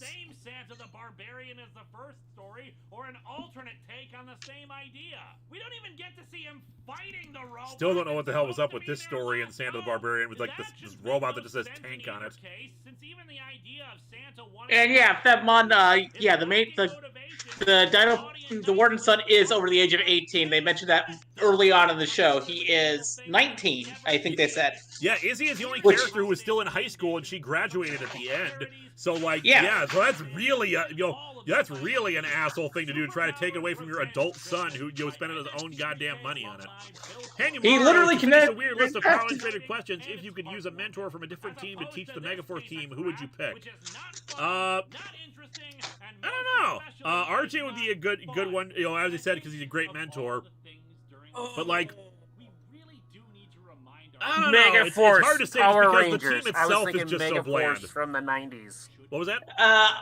I was thinking Megaforce from the 90s, not Power Rangers, since I was confused. Yeah, no, Power Rangers Megaforce. I make that joke in the Megaforce videos. Like, no, not that Megaforce. People like that Megaforce. Yeah, that Megaforce is great. The other Megaforce, the one that has Power Rangers in front of it, is not. Which is weird for me to say. Talk Kaizogu. Personally, I'd respect it if Power Rangers in a story where a parent was and stayed a dick, and the kids choose to cut them off. Feel we need more stories with that than just the typical redemptions. Yeah, it's not a bad idea. That is not a bad idea at all. I mean, I appreciate that we have stories where where parents are loving and supportive, but maybe you should do a story where you show off that, like, it's okay to cut toxic people out of your life as hard as it is. To be honest, they did that in the comics. Yeah. With Jason and his dad. I so gotta read the damn the Boob Studios You see, comic. after Jason's mom died, his dad became completely toxic towards Jason. Ah. Like, I don't want you a part of my life. And so they both decided to cut themselves out of each other's life. Yep. Which is explaining why Jason winds up living with Tommy in Zeo. Ah. All right, that was Sam the Barbarian. Now it's time for our last Christmas episode of the evening. Like I said, if we're feeling good, we want to stick around, we'll do Winter of '83 last. But otherwise, but that'll like eat up an hour on its own. So otherwise, let's go with our final episode of Atop the Fourth Wall, past Ghostbusters, past, present, and future. Boom, there we go. Also, on the mentor thing for Megaforce, I would put Doggy Kruger in charge of Megaforce. He can whip those people into shape. Oh yeah, definitely. Who is the oldest in real life Ranger? Probably a lot of the original actors. Just because it's been 30 years since they did their stuff. They're probably in their 40s and 50s by now. If I remember right, the oldest in season 1 was David Yost. But he's not the oldest person to be a Ranger. I think that goes to the actor who played Cam in Ninja Storm. Maybe. Because he was in his late 30s when he played Cam. Really? Huh. Yeah. Handy Morrow, okay, I missed one. What Power Rangers team would you join? Zeo or In Space? I'm already part of Mythic Light. Dirty Gamer 2001. When's the next History of Power Rangers? It's coming as soon as you buy this wonderful t-shirt from Teespring. Well, that says, when is the next History of Power Rangers? It'll only come out when you buy that t-shirt. But no, the actual answer is most likely next week, possibly the week after. But yeah, the actor who played Cam in Ninja Storm was actually older than the actor who played his father. Huh. Yeah. Insane. That's weird. Supreme Omega, Robin question. Do you feel Steph could have been a good Robin if they handled it better? Because I feel the idea of potential Biddy was wasted by War Games. Yeah, definitely. Mind you, it doesn't help that it was also, like, we had a craptacular Batman during that time, too, where he was, like, in complete asshole mode. I fully expect someone to patron me that at some point in the future, and yet still not a single request for his father and Lothar. Oh yeah, they were played by the same actor. He had a very young face to him, so like I get very convincing that he was just like that he was as his son. So yeah, but that's a bit of a shock.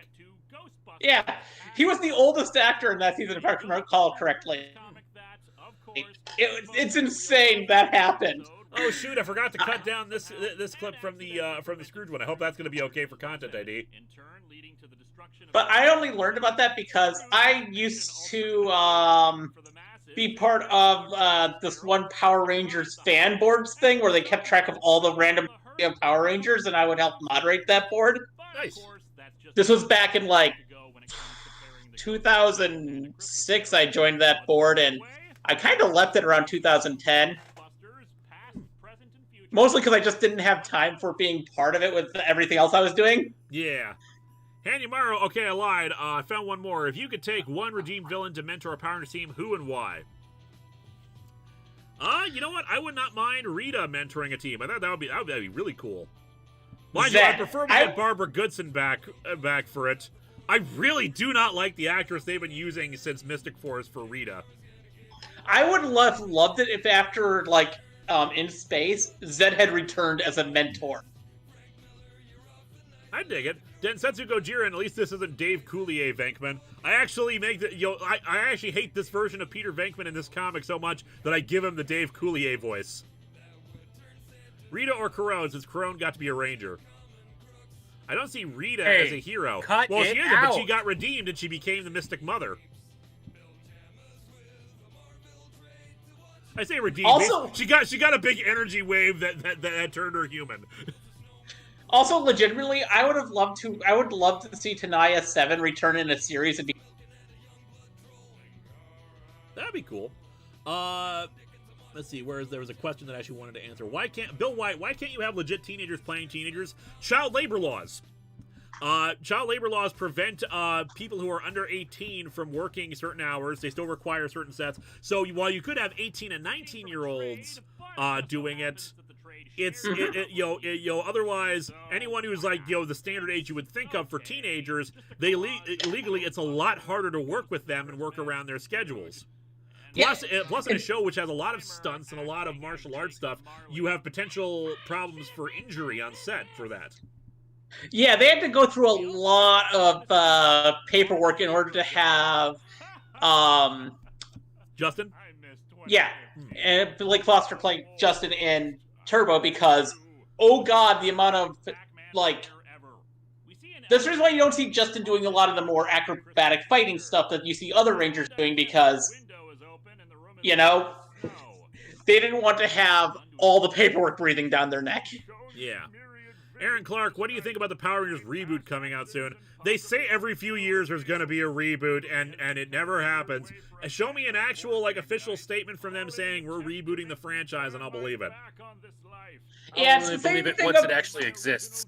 It's the same thing as when people keep on, whenever Toei, whenever the Japanese companies and the American companies have, people always make this big thing of, oh, they're going to be a breaking between them, and then it never happens because the deal works for every side. Why would they break the deal? Mind you, an interesting thing though that Simon Bennett also said, this is gonna be a lot that's gonna be in the Dino Fury video, is that originally Dino Fury was only supposed to be 22 or 26 episodes, but because they were on Nickelodeon, it had to be extended to a full 40 episode run. So they plotted around it. But since Cosmic Fury is going to be straight to Netflix, they're making the season a lot shorter. So it's going to be a lot tighter and a lot more, and the character arc is going to be a lot better for episode to episode it working. So I'm really looking forward to seeing how that works out. Now, if they do actually change it up and we actually do have a proper reboot, sure, fine. At this point, maybe it's time. But I've made my feelings about reboots clear before. I don't like the idea of a reboot. I prefer continuing story. But I get why they would do it at this point, especially because Mighty Morphin is still the thing that most people associate with the brand. So doing a new take on Mighty Morphin would make sense. So I got an unpopular opinion here. Go ahead. I don't really like the American parts of Power Rangers. I'm bored. I channel flipped during those times, which they're just like that. It's the Saved by the Bell segments. It's just like, ugh. But then I flip back and wait until there's a fight with mechs and suits and kaiju and stuff like that. I really hated. I will say this with Mighty Morphin era, I will agree. The Mighty Morphin American stuff can be bad. Yeah, you'll hear me in my Observing the Morphin Grid series, which as soon as I can get my hard drive, which is right over there in a storage unit, that I just have to wait until I can get through the stuff over there. I have 22 episodes done. That I can just start uploading one by one. You hear me call out the whole problems with that, especially in High Five, the second episode, where, oh god, that episode is just the worst when it comes to that. It all depends on the season. Some seasons have a lot better civilian American footage than others. In Spaces. Maybe Fez, you would actually appreciate Super Sentai better. In Spaces, I kind of stopped at Zeo. In Space has great civilian stuff. RPM has amazing. RPM has some of the best civilian stuff. Hanumaro, okay, I missed one. Sumi, is there any villains for Power Rangers that you wish had gotten a redemption that didn't? Yeah, Villamax, he just got killed off. I prefer he have like a proper redemption arc. Ecliptor, like just tragic, tragic ends for them. Toku Elite 5 Yeah. Netflix asked for the episode extension of Dino Fury. Maybe it was Netflix that asked for it, but I know that Simon Bennett commented on it, which, by the way, his Twitter's a gold mine for behind-the-scenes information. Thank God we have someone who's willing to talk about it. Like, do you know how hard it is to find behind-the-scenes information on a children's show like this? Oh yeah, trust me. Like I said, I used to help out on a forum board back in the day that was about finding out Power Rangers trivia. It used to be difficult back in the day. Some of the trivia Force would have been another good one. Some Power Rangers trivia I only knew because I auditioned for Power Rangers back in the. I told you last week the true meaning of Christmas was greed. I'm not even kidding either. I remember. I don't know how they do the casting nowadays for Power Rangers, but I remember back in the day they had massive casting calls across the country for those kind of things. Oh yeah, I was part of a casting call for Turbo, a Power Rangers movie. I was almost in Turbo, a Power Rangers movie. Well, I did not get the role. Coming at the door.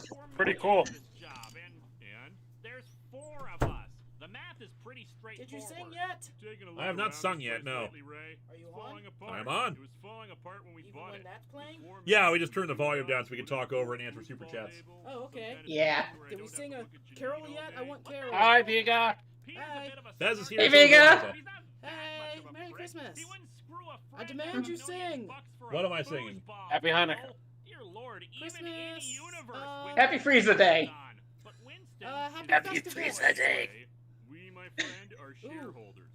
How about... Patrick Swayze Christmas it is. Oh, Open up your heart and let the Patrick Swayze Christmas in. We'll gather at the Roadhouse with our next of kin. And Santa can be our regular Saturday night thing. We'll decorate a bar stool and hang around and sing. Oh, let's have a Patrick Swayze Christmas this year. Or we'll tear your throat out and kick you in the ear. It's my way or the highway this Christmas at my bar. I'll have to smash your kneecaps if you bastards touch my car. I got the word that Santa has been stealing from the till.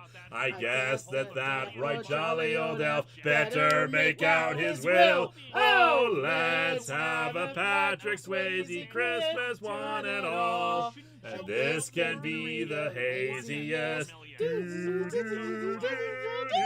This can be the laziest. This can be the Swayziest Christmas of them all. La la la la la la la la. See, it has become a standard now. Whoop. see, we sung so bad, someone dropped. We lost Fez from that. We sung so bad, Fez is like, I'm out. God damn it. Oh, we sung so bad, Fez left. And copyright claims. Fez, no! I didn't mean to Christmas song you to death. Pretty groovy. One of my favorite things about Dino Fury is that there was an actual hotline you could call for a limited time that would have pre-recorded lines from the characters. I heard about that. I gotta remember to put that into the thing. And Yamaro, and copyright claim. Yeah. Yeah, I heard about the actual hotline for Power Rangers Dino Fury, because in it, to report a monster sighting, you actually call the Ranger hotline, and it gets word to them that they come and save the day. Okay. So like having an actual physical phone number is really cool in that regard. Yes. So, what do you want for Christmas? I want a table made of cheese and a chair made of cheese and... Chat, what do you want for Christmas? And Eliza, what do you want for Christmas? I have no idea. Ah, what you're hoping to get for Christmas. Did Fez come I back? have no idea. Fez is back. Fez, we're sorry our singing drove you away. I suck so bad. You died. Yeah, I'm back. Fez, what do you want for Christmas? Nah. Gabriel Godinho, dope crossover, Power Rangers Lost Galaxy and Voyager. That would be awesome. Anyway, I know what I want for Christmas. What do you want for Christmas, Vega? I want $1 million to decide who lives and dies. Maybe Australia. Well, Australia in particular. It's our summer. Fair enough. It's summer down during Christmas. You have cookouts and look at kangaroos instead of dealing with Minnesota. Fair but enough. Everything in Australia will kill you. Not everything. Well, not everything. There's Pretty Waffle much. House and toast. The toast could I don't kill think. you. I don't think the koalas would kill you. Well, Yeah, they'll give you chlamydia. Ah. Anyway, I'm out. I just wanted to sing Christmas songs. Alright, love you, sweetie. Love you too. We might go an extra hour depending on how people are feeling. Otherwise, this is the last. Oh look, mistletoe. That she will not be seeing a I do not have mistletoe above me, but I'll take it anyway. There's 4 of us out there, day after day, night after night, putting our Christmas, asses on the line. Merry Christmas. You guys get to Gabriel see Godinho, would Drakina become Janeway's shoulder spider? Probably, yeah. Robert Wilson, Viva, with the passing of Ratchet Greenwood II, you and I are the only super queen left, so take care of yourself and look out for knockoff MLP toys. She just said I will from outside. All 3 of you suck.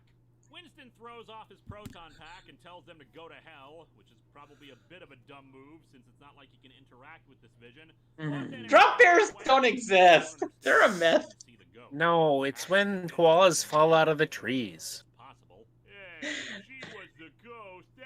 I heard Simon Bennett hates clip shows of Power Rangers. Yes, he And then does. you He get did say chlamydia. that, which it's good on him because he actually incorporated clips very well. I call them stealth clip shows when they happen in Dino Fury, but honestly, it's only a few clips at the very beginning of it, like at one point in the episode, and then just like you don't have to worry about him ever again after that. True story. When I was This review I really enjoyed doing. I really enjoyed my use of clips in this one, especially Ghostbusters lines. Look at our hands. Aaron Clark, you missed my last 2 comments. Were they super chats? I don't recall them, but I will take a look up here. I will scroll up.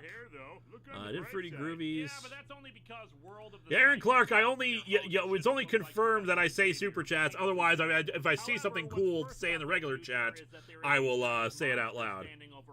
Yeah. More History of Power Rangers videos, for example, for Bill White. Yeah, sure, okay.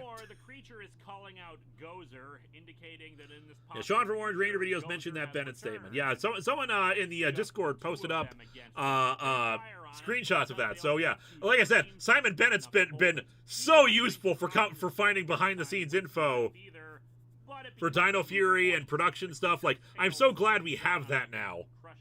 Yeah, like we have creators who are willing to talk about this because I want to know. I get why they'd be like driven, be annoyed by fans who are being assholes. That's the case with any creator. But getting this stuff, learning about the behind the scenes creative choices stuff, I want to see this stuff. I want to learn more about it. Same. It would make some of the decisions that they did in a lot of the stuff for me to talk about in Observing the Viewing Globe a lot easier because there's really not a lot about the information of behind the scenes for the Mighty Morphin. Bill White, is Overdrive Black been redeemed or vindicated? He put out a video a few years ago trying to say his side of the story. Problem is that, like, it's the same story. He'd said the same thing before about why he took the banner. The problem is, as pointed out by people who were actually there, no, this doesn't jive with what actually happened during the event. And even if it was true, then he still took something without permission and assumed responsibility for it and still lost it. So, like, should I have brought it up in the video? Probably not. I brought this up in the Wild Force video that bringing up this I prefer to bring up behind the scenes stuff only if it's actually, like, relevant to the show. Like, the personal lives of the actors and whatnot and stuff that happens with them, I really shouldn't be commenting on. I should be talking about the show itself. It's just like with stuff like what happened with Ricardo Medina Jr. or Jason David Frank's suicide, like stuff like that. It's just I can't, if I don't mention it, it'll just be the only thing people ask about. Yeah. By the way, on the topic of that, JDF was actually the youngest of the main characters in the original Power Rangers season. I think I remember reading that, yeah. That's a pretty clever and cool idea for a story. That one of the all right, Linkara, what do you think of the Krampus film by Michael Dougherty? I still haven't seen it. I want to see it because Michael Dougherty's just been a great director of horror stuff, but it's just one of those things where I've never actually like watched it before. I remembered what I was going to say like an hour ago. Do we know what happened between Saban and Zacher? We do not, but I presume he was fired for wasting money. Seriously, the amount. Anyway, I'm probably completely wrong, like because it's all speculation. Because they don't talk about what happened with it. It's either probably the loss of money, the immense drop in critical approval rating, the immense drop in viewership. John Moriarty, when using comic prints for reviews, do you use your own scans from physical comics or scans from other websites? I tend to use scans from other websites because people tend to do a much better job of having high quality scans. But if I can't find a copy of it online, I will scan my own, or I'll just or if it's a case of the scans are such low quality, I'll do my own scans. It's why I prefer having a physical copy, aside from just having like a nice prop to have on screen as if I'm reading it along with you. Having a physical copy means I'm guaranteed to have the comic available to have for the scans. If I can't find a copy of it, then it's going to be a problem to do a review with it. I've got a related question for Lewis on this one, since I did a comic book review show for a little while, and I can tell you, if I could have gotten all the comics we reviewed already scanned somewhere else, that would be perfect. Otherwise, I'm sitting here all night trying to scan like 20 to 30 pages. Do you scan the entire book when you do it and then decide what you're gonna use in the video later? Yes, I think the only things I don't scan are ads. Some people include ads with them because they are technically part of the comic, but I tend to prefer to just keep to the comic pages itself to save time. Yeah, I would skip, I have the whole thing there also because it's a lot more convenient when I'm doing the review, because I'll have like on this screen I will have like the comic, and then on the other screen I'll be writing the script, so I can just glance over it when I'm writing and trying to figure out what I'm gonna say. Gotcha. Handy Morrow, do you have a favorite series from the Disney era? Probably RPM easily. Like it's only technically part of the Disney era because it's at the tail end, and it's so different from the rest of the Disney era stuff. Which, if I had to like have something else that I'd have a favorite, probably Jungle Fury. Same. Thoughts on the Dino Fury outfits? I'm actually going to save that for the actual video itself. Like, also, Bill White. Say everything I'm going to say in the Dino Fury video to you guys. Bill White, don't you think? Also, St. John was the youngest of the original 5. Jason David Frank was the youngest overall. What was the most expensive review you ever did? That's a tough one. Because like oftentimes I will say like it's not this comic is not worth $25 or worth $100 for me to buy a physical copy of. Like probably anything where I've had to buy like a big trade. Probably the Clone Saga reviews, because I've been I collected all the Clone Saga omnibus things, and those are like $20 to $30 each. I thought it said the most extensive review. Oh, yeah. On the Clone Saga, somebody in the Discord reminded me of a joke that one of my friends used to say, is that the Clone Saga was so bad, so the storylines for the clones over in X-Men could be good. All right, so we're coming up on the very end here. So here's the question for both my guests and for you guys in the chat. Do we want to watch Winter of '83 as well? That's an hour and 10-minute movie. I work in the morning. I need to sleep. Yeah, so if you need to head out, Eliza, I'm heading out. What about you? Good either way. Matt Summer, no question. Just want to say a small thanks for all the years of entertainment you provided over the years. Merry Christmas. All right, a lot of people saying they're up for Winter of '83. Yeah. Robert Wilson, I would say the Sgt. Pepper's review, that printed copy of scans could not have been cheap. That one was actually, someone sent me that one because the only copy I could find on eBay was like $100. I'm not paying $100 for a comic I couldn't even read. Maybe that's a lesson we could all stand to learn. So yeah, Winter of '83 is next. Fez, thank you for joining us. Thanks for having me. I have a good stream.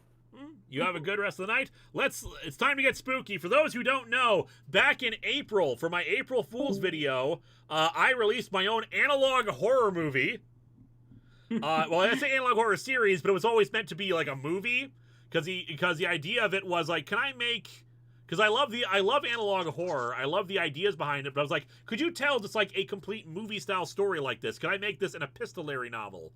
But in movie form. So, I'm not going to do a lot of commentary on it because the Game Show Reviewer and I actually recorded a commentary for it for the DVD release, which hopefully coming soon. I got to finish making the DVD menus and get sent the copy from Kunaki to make sure it's actually working okay. But yeah, let's watch some Winter of '83, and I hope you do buy the DVD because that's going to have additional segments. Sean O'Brien, you have a Discord server, Mr. Lovehog. Yes, I do. You can access it through my Patreon as a $1 patron. Read the rules and do the necessary steps to join join up, and that will let you in and join a wonderful community of fans who talk about my stuff and other people's stuff and just a lot of fun stuff all around. And yes, make sure to read the rules because the mods are very strict about the stuff. Yes, we are. All right, let's watch us Winter of '83.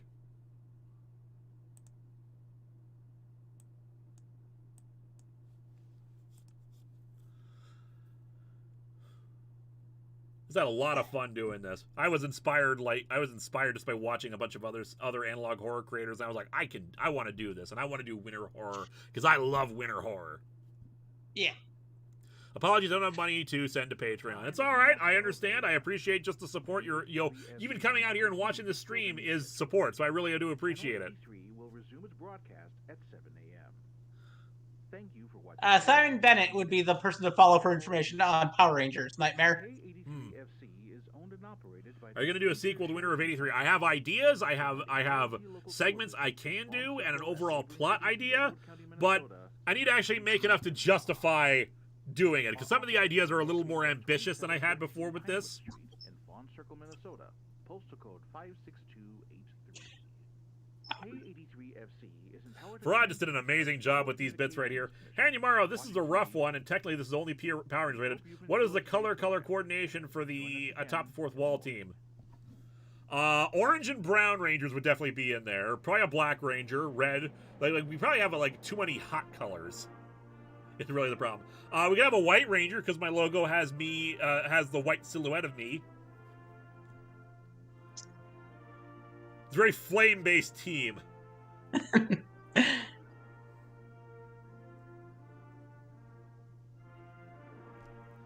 Actually, it's a pity that Fez is left because Fez's first appearance is in this is in the first segment.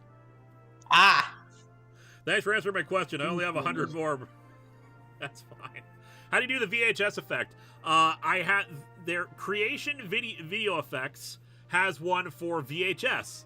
Basically, it's like an Adobe After Effects set of plugins that allow me to manipulate a lot of stuff like static, distortion, flickering stuff on the screen. I actually had to reduce a lot of stuff because a lot of their VHS warping is so severely warped that you couldn't actually properly watch anything. So like I had to like play around with a lot of those to make it actually look good. A lot of these ones that Farad did, he did himself. I'm not sure what he had to do for his. If I was using a more advanced version of Adobe Premiere, I use 5.5. You could actually do a lot of that stuff in Premiere itself and not in After Effects.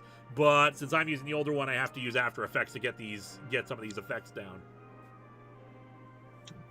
I use Wondershare Filmora, which has a whole bunch of those types of effects just in there as part of the standard package. What's a real shame with this segment here, with the stuff with Fez and Melissa, it's probably the clearest looking stuff. I tried to make it as make it blurrier for the re-release version of it. I did here, but like there was no way. Unfortunately, there was just no way of disguising this footage. The other footage, I think I do a pretty decent job of disguising that it's not VHS. But like this stuff right here, it just even blurring it more, even adding more VHS distortion, it just was not working. It's just not as good as I want it to be. Yeah. But you work with what you got, and Fez and Melissa did a wonderful job with this. I remember I was applying all the fake blood to him. Unfortunately, it's also the first segment, so it's also like the least convincing. Front loading it. But of course, I think Farad stuff helps sell it. Human Eliza the Lizard. Yep. Made the mistake of watching Winter of '83 when it came out when I was sick. It made it even creepier. Nice.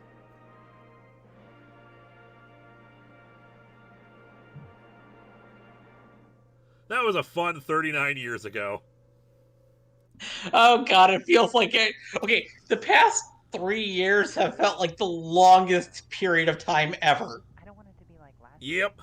Why are we on the moon? Because that was just how that that particular end of broadcast day signal went. Farad apparently took like a real one that I think was maybe which he confirmed, which I think he told me it was in the public domain, so it was okay to use it. But like that was an actual authentic one to use that, because a lot of the times for these end of day broadcasts, they would play the Star Spangled Banner, and in this case, you'll show a bunch of old footage of America, and it ended with the moon landing. So like it was so perfectly appropriate for like creatures from space, having that weird drone over it, ending with the moon shot, like just to be nice and ominous. Oh yeah, I guess Winter of '83 was a Christmas movie. No, because it takes place in early January. Does not count as a Christmas movie. I think a Christmas movie needs to at least take place around Christmas.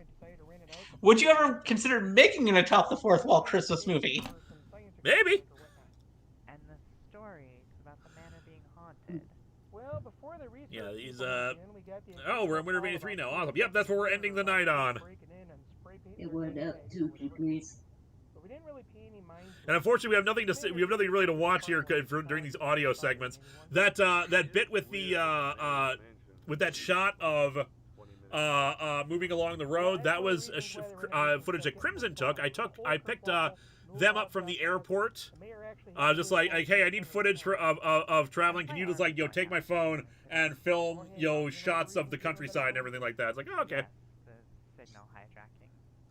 These images are way too clear. I hate that I only have negative feedback. No, some shots look too clear. I think a lot of shots look perfectly fine. Obviously, it's up to you if you feel it's just a little too clear in places. I felt like any of the static images, should look fine. I did try to add some grain and distortion onto some of the photos to make them look older.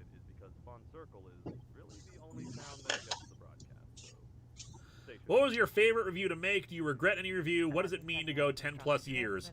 You feel old. That's what it means to go 10 plus years. When you have people who said that they watched you in elementary and middle school, and they're like full-grown adults now, and they're still watching you, and that just blows my mind. Otherwise, like, my favorite review to make, there's a few of those. Probably, I'd say the ones where like I had the most fun writing and editing them. The Star Trek #9 review, I had so much fun doing, so much fun writing that. The Mr. T episode from last week, which you should all watch, that one was a great one I'd say last week, on Monday or Tuesday. That one was a lot of fun to put together. I enjoyed doing that. You'd think that the 100th episodes would be fun because they're so much more extensive, but actually they're just so much more work. I enjoy them when they're done, but actually putting them together can be harder to do. Darkest joke you ever did on Atop the Fourth Wall. I had a bit more edgy comedy early days where the magic gun was called the suicide pistol. Yeah, I don't do that anymore. That was bad. Yeah. That was really bad. I don't do that anymore. I tend to make, darker jokes, I think, tend to, these days I do just more violent stuff.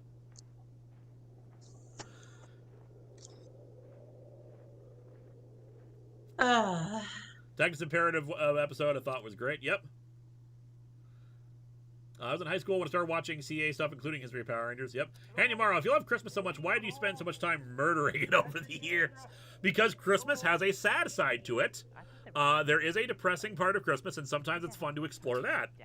Exactly. Christmas is kind of melancholic. Oh, there it is. The thing I was playing with earlier, I dropped it. There you go. That was just age. No, it's still important to acknowledge when I've done past bad things, and we try to move on from it, and we do better. Yeah. Like, I don't want to make excuses for it. I just want to say, I'll just say why I thought it was okay at the time. But, like, obviously, yeah, it was bad, and I shouldn't have done it. But you just got to move on and hopefully do better.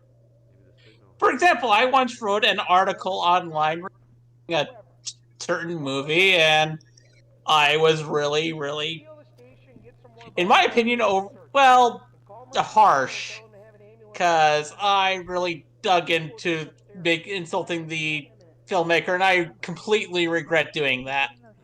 Captain Adventure 993, where was this house filmed at? Russia. One of the other things I wanted to do, because I knew it was only going to be an April Fool's gag, was I tried to be cost-effective with this. I wanted to film in an actual abandoned house, which probably would not have been as good, because it probably would not have had as much, or even an empty house, which would, would have had, which would not have necessarily had the snow encroaching and everything, and I would have worked around it. But no, this is actually stock footage I got from a stock footage website called Dreams Time of a Russian factory that was abandoned and full of snow encroaching and everything, and it looked perfect. Because it looks like a place that you would be doing home repairs on. It's got enough rooms that it looks like a mansion, and you got those and you've got those shots of the snow everywhere, and it just looks weird and creepy.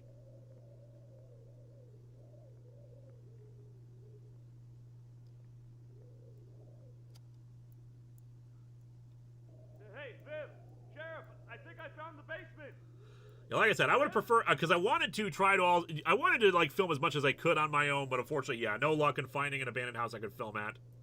Maybe for the sequel, I'll be able to find one. And even then, the shots probably wouldn't have just been as good, because I would have filmed them with my regular camera. This camera footage, I think I deliberately got low quality ones, so it would look better for it. And obviously that effect with the snow opening, that's Game Show Reviewer right there. Using the Power Rangers method, I see. Yep. Well, combining stock footage with original footage is always a good way to make something. Fox S31CD. There's a sequel? No, there is not a sequel. I've thought about doing a sequel, and I have ideas for it, and an overall general idea of what I want to do for it. But Winter of '83, while I've gotten some money from it, I have not, I think I've just made back the cost I did of producing it, which was a few $100s. But otherwise, if I can make a lot more money doing it, which is why I want to put it on Amazon Prime, then yeah, that'll justify doing a sequel. But otherwise, it works just fine as a standalone film. But I do have ideas and whatnot. I recycled a few of the ideas I had for the sequel for the additional segments that are going to be on the DVD. But otherwise, yeah, I wanted to have it be. I think it'll works just fine as a one-off. I'd like to make a motion to consider purchasing at least 2 new snowplows. Obviously, we won't be able to say no. Welcome to my creepy basement. January 4th. You're technically still within the 12 days of Christmas, but that's a bit of a stretch. Yeah. Shouldn't you add the movie like video to the Winter of '83 playlist? It feels redundant to have the playlist and then have the movie version right after. It's like, oh, you just finished watching the movie. Here's the movie again. I get what you're saying, but yeah, that's why I have it as a separate thing. This is real city council footage. Apparently there was a California case where someone argued that city council meetings, when recorded by the city council itself, which is what was the case here, that it was public domain because the government was the ones who put it together. So I use actual city council footage with this. Why'd you pick 1983 as the year for this setting? Originally, it was actually going to be 1984. because 1984 is just a big year for a lot of pop culture stuff. So I thought that would work. But then but I also did a bunch of research into broadcast stuff, local television station kind of thing. And in 1984, the thing that Greg Semi in the previous segment mentioned about a bunch of channels getting transferred over to emergency broadcasting systems, that happened. So it was like, okay, I've got, in 1984 doesn't have as many of these local channels because a bunch of them got cut as a result of the reclamation of a bunch of those broadcast channels. So I was like, okay, let's make it 83 instead, because it'll be like the dying days of this kind of local broadcast station, and it'll be and it works with the year, and I can make it like as high up as a channel as you can get. Ever seen VHS 91? I think you mean 94 and 99. 94 is great. 99 I actually did not like as much, unfortunately. But VHS 94 is really good. Handy Morrow, name one person you want to work with on a project, movie, comic, whatever. There's a lot of content creators I'd love to do stuff with. I'd love to do something with Scott the Woz or the AVGN or Quentin, like a full-on project. Comic Drake and I have talked about doing something. We need to actually follow up on that, but we're so busy. Come to order. Otherwise, professional people. I imagine working with Guillermo del Toro would be like the most amazing experience whatsoever. Just Oh yes. I don't think that'll ever happen, but that would be great. With all due respect, Mr. Frederick, like working on a horror project with any horror master would be fun. To be contributing to the community with your programming. John Carpenter presents Winter of '83. Most of what you show there is stuff found in syndication that you can find elsewhere. I won't stay here asking 100 more questions. We'll end with the one personally most important to me. Is there anything that people want your thoughts on, but don't review to save for later? Not sure exactly what the question means, but if people want thoughts on a thing, I tend to be pretty much of a windbag. So if I have opinions on things, I tend to be pretty outward about them. The problem is there's plenty of stuff that I have not. Man, you're not aiming low, are you? Nope. I mean, if you're gonna have delusions, you might as well go for the most satisfying ones. Very low power. So yeah, I just signal hijackings of late. Yeah, just if I haven't, there's a lot of media I just haven't seen, so I don't have any thoughts on it. Gojira Gone, I'm still writing my fan feature-length script to this. I titled it Fawn Circle because there's something foreboding about the circle, and the fawn implies a sort of innocence. That's a nice connection there. Unfortunately, I did not put that much thought into the name. The name basically comes from the fact that Minnesota has a lot of towns like this, like Elk Creek, Elm Circle, Falcons, whatever. It's Falcon Heights. Basically, just lots and lots of cities, which is like animal and location and geographical things. So it's like, okay, I think it was originally going to be Deer Circle, but I thought it'd be cooler to be Fawn Circle. Unfortunately, the one person I'd love to work with the most, and for me, is somebody who's been dead since I was very, very young. Yeah, like Vincent I would have loved. Sorry, go ahead. I would have loved to work with Jack Kirby on something. Oh God, yes. Jack Kirby, Vincent Price, just people who are dead who I'd love to work with. But in terms of people who are still alive, yeah. What is your favorite part of your storyline so far? Probably a tie between the obvious one that I've said before. It's like my favorite storyline is Piece of the World is Missing, the original Entity arc, just because it is, everything just came together so well. The Sleepwalker, is really good and has a lot of really cool moving parts, but like Contest with Champions, it took way longer than it was supposed to. At least it made sense because it was a lot more complex storyline, and there was just a lot of, pieces had to fit together, and I was moving, and there were, emotional stuff and special effects and everything like that. But yeah, just like my horror-based ones, I just enjoy really doing because I love doing horror stuff. Oh yeah, Galaxy Detective's on, guys. You should be watching that.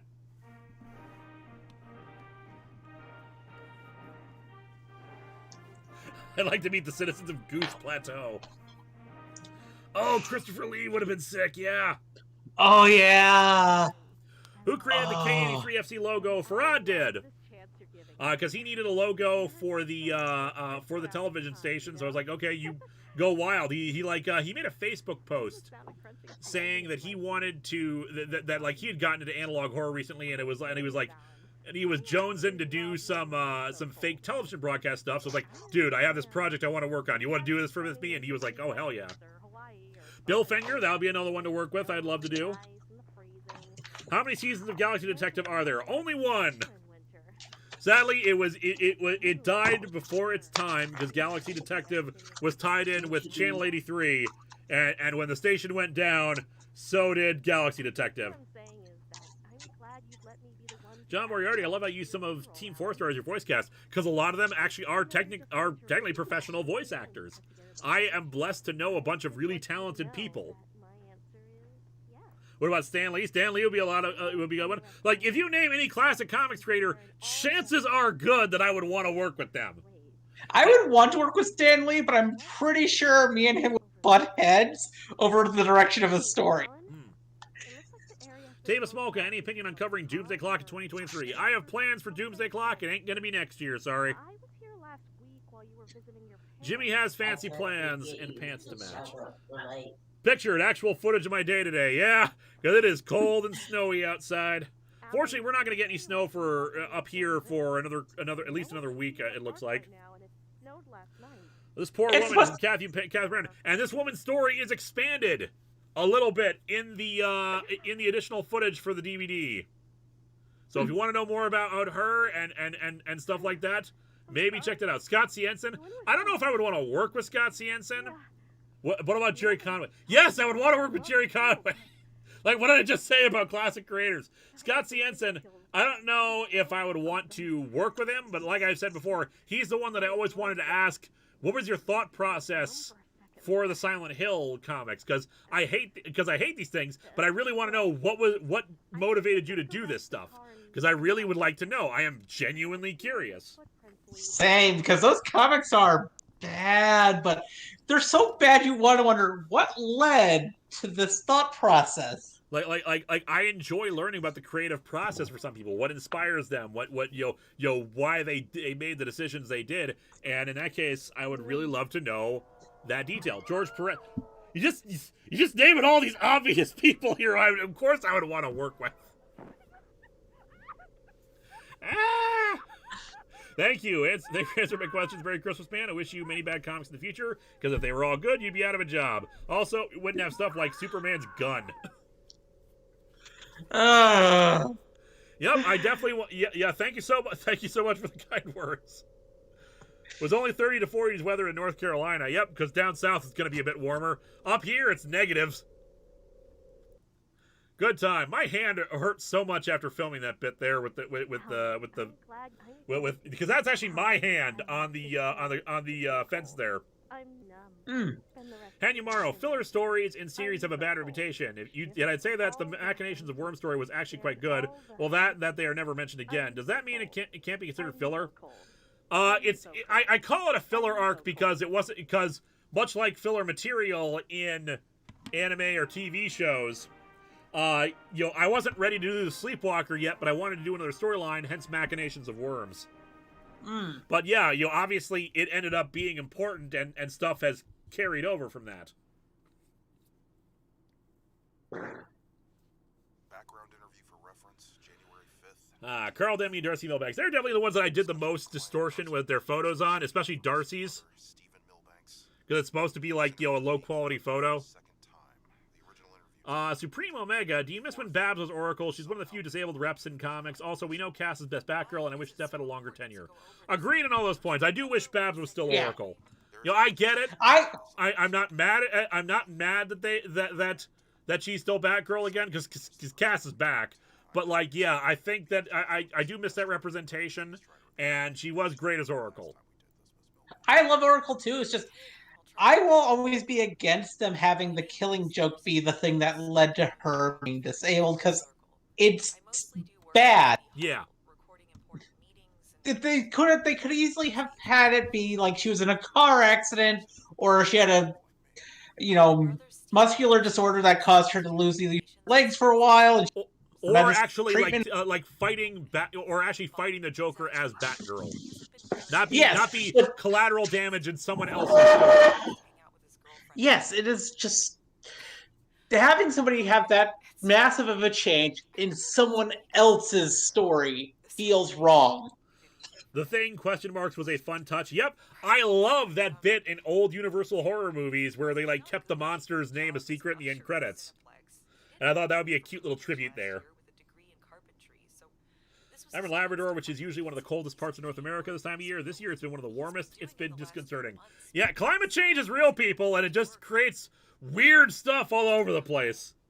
Yep. They've really gone back and forth on if Barbara is back as Oracle or not. She was for the post-Joker War Tiny and stuff, but returns to Batgirl during Fear State, but still is Oracle and Batgirls. Yeah, it's because different writers have different things they want to do, and DC's editorial is kind of all over the place right now. DC's editorial is basically just on a sinking ship trying to patch holes and have no idea what they're doing.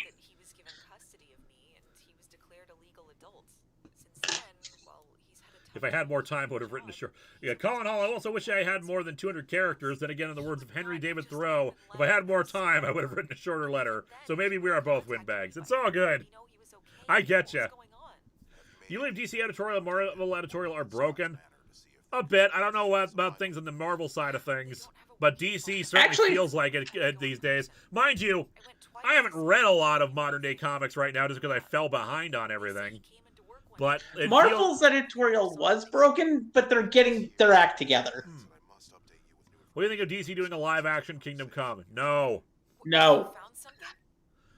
I don't even know if I want an animated Kingdom Come. Just like, can we get some good stories for a proper universe before we start moving on to Elseworlds material? Where? And you didn't find him? Galaxy Detective would make a good sequel to this. Maybe. Andy Morrow, what kind of monsters do you prefer in horror in terms of how much humanity they should have? It varies. Like, I don't want to see the nicer side of Freddy Krueger. I want him to be a complete and absolute monster. But for Sadako's story and Samara's story, yeah, I want to see, I want to see like a bit more of a human side to them because their stories are rooted in tragedy.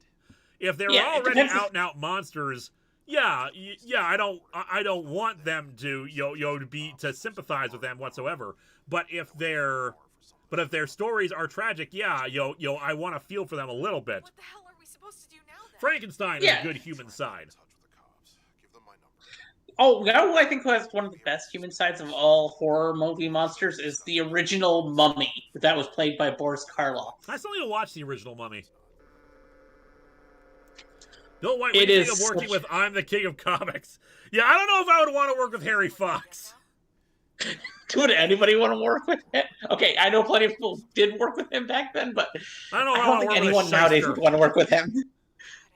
Does Sadako and Samara have any sympathy? Yes, because they were murdered, and what happened to them really sucked. Especially Samara's case, because she was a child when she was murdered. Coming up next is the Animators of Evil. Panel discussion about Granted, I have lots of problems with Sadako, but that's because, yeah. At 8 o'clock, yuck it up with the Three Stooges. Let's just say, yeah. So Linkara, he'd pay you in Cuba Cola. That's true. I would love to get an actual bottle of Cuba Cola. Well, here's the thing. It's probably in the public domain now. We could probably create our own cola and call it Cuba Cola. I think it technically is. Yeah, it's why I had no problems with having Cuba Cola be the sponsor of the Contest of Champions. Cuba Cola, the hypothetical soda. All we have to do is make sure it has vitamin B1. That's the good stuff right there. You heard it. Come on down to Sid's Electronics Boutique just off Highway 59 and Chippewa Road. Oh, me. Maybe you should make a Cuba Cola. Make your own cola and start selling it. Hello, buy me at Sid's. I got very lucky and I found a very good text-to-speech generator that sounded closer to what they had back in the day. Speech-to-text generators back then were terrifying. Yeah. Surprised Sadako and Samara never cross over with each other. They don't do as many crossovers in Japan, and they're probably like a rights nightmare. And even then, they're basically the same character. At least Sadako versus Kayako had some interesting stuff to it. Pierre Lewis, hello to everyone that's here, and also how long has this live stream have been? It's been going since 8 o'clock, which is about 2.5 hours ago. We're ending with Winter of '83 here, because the people decided they wanted, They wanted to watch this too as our final thing for our little holiday stream. So, you know, our holiday stream features a winter horror movie that does not take place on Christmas. We're all distracted, and their buddy goes in and steals a car phone. So Carl's game show reviewer. Yep. No, Carl is not get. Yeah, I think it's was his name Carl? I can't even remember his name right now. Handy Morrow, holy crap! This since you mentioned Freddy, I have run into this a lot lately. Do you believe that people have tried to make some villains more sympathetic than they should be? I let Freddy get away with it since it seems like more like he's mocking the idea.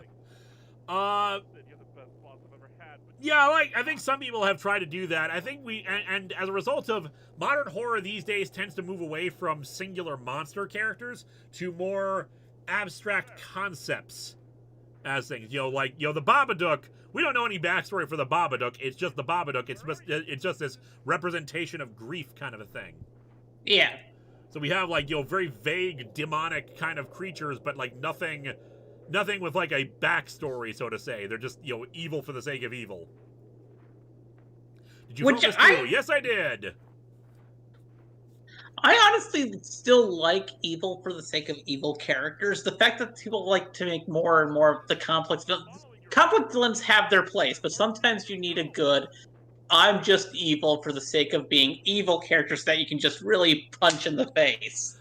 Yeah, I found this mostly empty parking lot with some empty stores, and okay, this will be perfect for an empty store we can use as a storefront, and for shooting these shots during a snowstorm, which waited for a snowstorm to happen, drove out and filmed this here. It's a lot harder to see in some places that the snow is falling. These were all both filmed on the same night. I also found a park that I filmed this in. The idea was supposed to be that they're across the street from each other, but it did not come across that way, so it feels like he's been walking forever.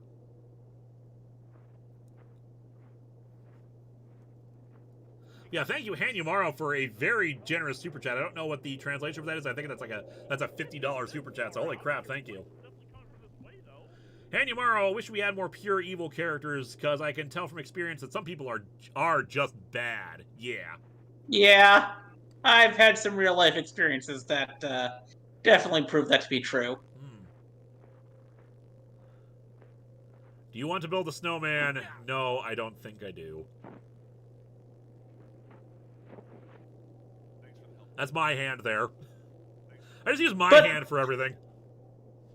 I also just like gloriously evil characters in fiction. One of my favorite villains in all of fiction is Megabyte from Reboot. It's a new year, and that means 500 Norwegian kroner is about $62 as far as I know. Quite generous. Yeah, thank you so much. Thanks for the help, bud. So you gave that scene a hand, eh? Hey. How about this combination telephone and AM/FM clock radio in one? It's only $39.95. Only $39.95. This combination and television and television and radio and phone. Some of these are actually items that I did buy from thrift stores just so I would have physical art of some of them. Other ones are just stock photos. Just off Highway 59 and Chippewa Road. And man, back in the day, commercials sometimes didn't have actual addresses for their small stores. They just had just off the highway. There's a lot of exits off the highway. That was a very common thing back in the day. Just take the first left off of Highway 13. Yep. Classic Watcher apparently had a joke that was bad and he should feel bad. So you gave that scene a hand. Hey, that's the one. Yeah. Chaos Nightmare, you better be having a good day or I will steal your knees. This is a threat. I am having a good day, and we'll be closing out probably within the next half hour or so, however long is left in winter of '83. Trust me, you wouldn't want to steal my knees. Yeah, I'm an old guy. Yo, take my knees. It's not gonna result in anything useful for you. January 6th supplemental. I have arrived at Scott's Manor. I like a good redemption story, but sometimes some people are just bad. Some people are just assholes, and and the idea that they would be redeemed is just unrealistic. Also, I like redemption stories, but a lot of media nowadays have been giving the characters the redemption without having the redemption story. Yeah, the actual arc to have it happen. I mean, I've toyed in my head like, could I do like for a future storyline, could I redeem Mecha-Kara? And it's just so difficult in my brain to think of a scenario where like Mecha-Kara would turn good or something like that. Yeah. Gabriel Godinho, I like the trucker from the movie Duel as an evil for the sake of evil antagonist, even though it's not a horror movie. It is a suspenseful movie, though. I'd say that at least. I would actually kind of say it's a horror movie, just not in the traditional sense. But yeah, definitely like the mysterious part of the movie antagonist of Duel. WC Wit, Winter of '83 is the perfect ending of the stream. As the old song goes, there'll be scary ghost stories and tales of the glories of Christmases long, long ago. And this stream is at both. Indeed. I like me a good Christmas ghost story. Oh yeah, those are great. The rest of Scott's Manor is still a decrepit, half-destroyed building, but down here, well, there's certainly damage. Lanny has such a great voice for Sid, not only for his overly boisterous voice, but also I could totally see Lanny developing an overly complex anti-theft system. Indeed. And Lanny grew up watching watching the same Menards commercials that I did, including the one that I was basing that that commercial off of.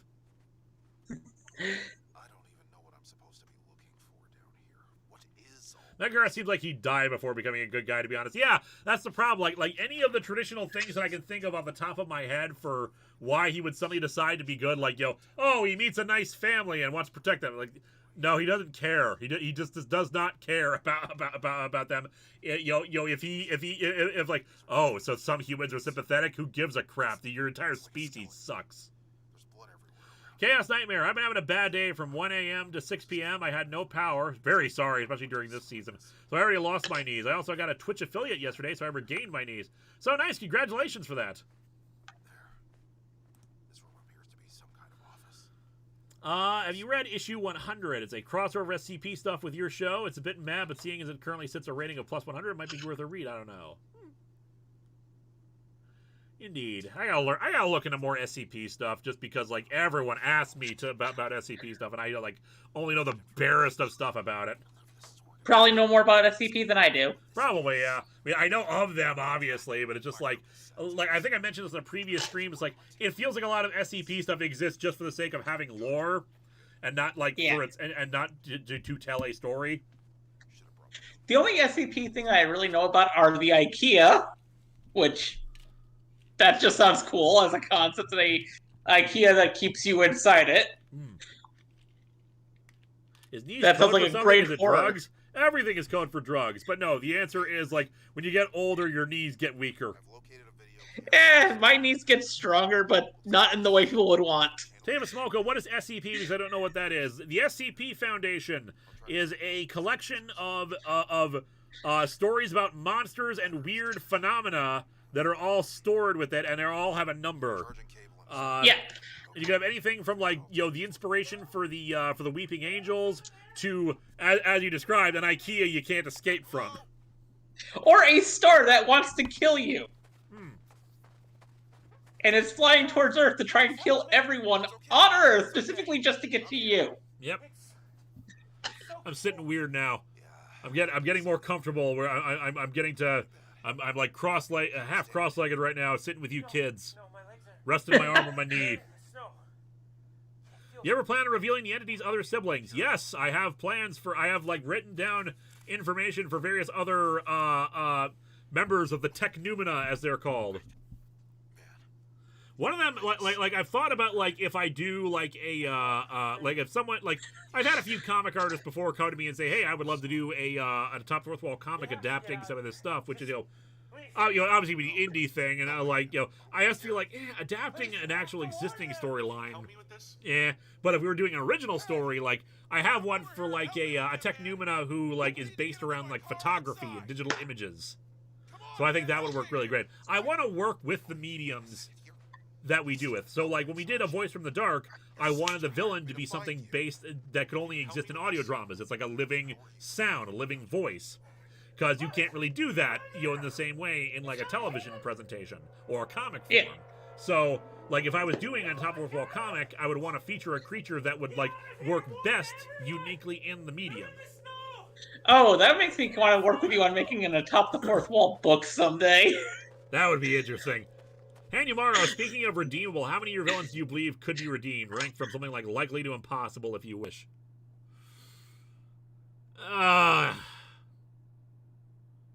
Vice potentially, but very, very rarely. We redeemed Jarrus. People wanted a Vice redemption arc, but like I think he's too far gone.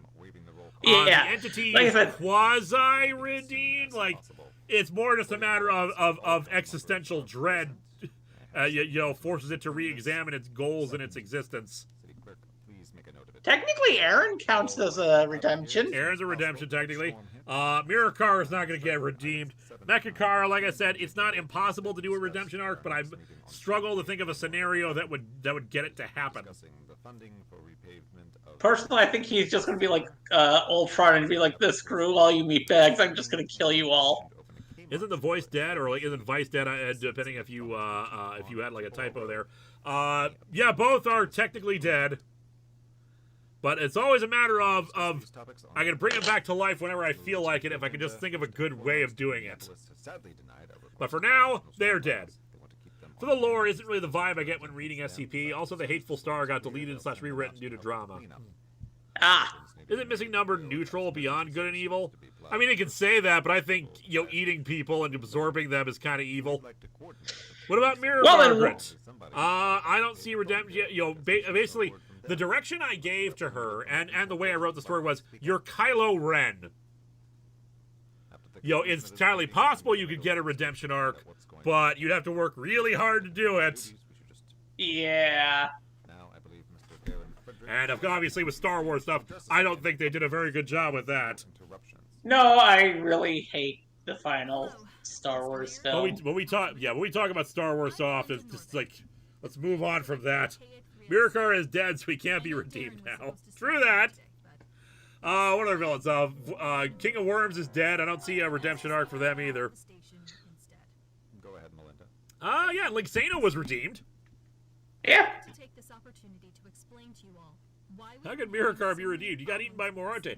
Okay, so a thing that I ran out of time to shoot. I wanted to have I was worried there would be a little pushback of the fact that Mirakara, who was kind of an idiot or a kind of a goofier villain to show up, took a serious turn with that. So I was like, okay, why don't I also I was going to throw in a line of dialogue that was going to have that was going to be like a, with the idea of infinite parallel universes, there's entirely an idea where that mirror universe version of you made it back to his home or made it to some other universe and could always come back and we would cut to another version of Mirakara who's fishing and being like, yes, fish, you will bow down before me. Just to indicate yeah, we could have a funnier version of him show up later, but I ran out of time and couldn't film it. That's hilarious. Chris Terrio pulled the Jonathan Kent scene out of Batman v Superman and used that as Kylo Ren's redemption. Makes a lot of sense. I didn't even think about that before, but yeah, you know what? That that suddenly, yeah. Mirakar's ending was dark. Yep. Hey, question, any opinion on the Mandalorian comic and what you cover for this year? Not planning on it, but I haven't read it. But I could see myself doing a Mandalorian comic. Otherwise, we're starting off January with Star Wars: A New Hope, the comic adaptation of that from back in the 70s. Gabriel Godinho, another one-shot, no backstory, evil for the heck of it villain that I love is the Midnight Entity from Doctor Who. Yeah, I don't want the expansion of that. I think it works better as a one-off. Favorite horror moment of Atop the Fourth Wall, the reveal of the entity being in Linkara. That was terrifying. Thank you. I went for that. As I was working on Winter of '83,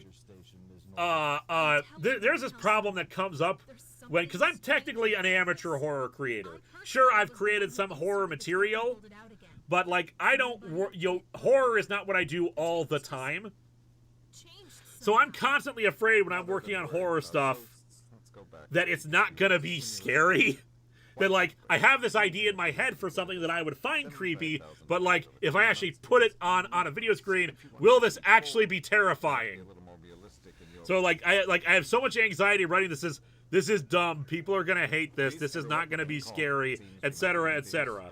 But sometimes you just have to plow through and try that. So I'm so happy when I pull off the horror in Atop the Fourth Wall or in Winter of '83, because I'm always afraid it's going to turn out that people are going to be like, this is not scary at all. What the hell are you doing? The snow covering the doors like that.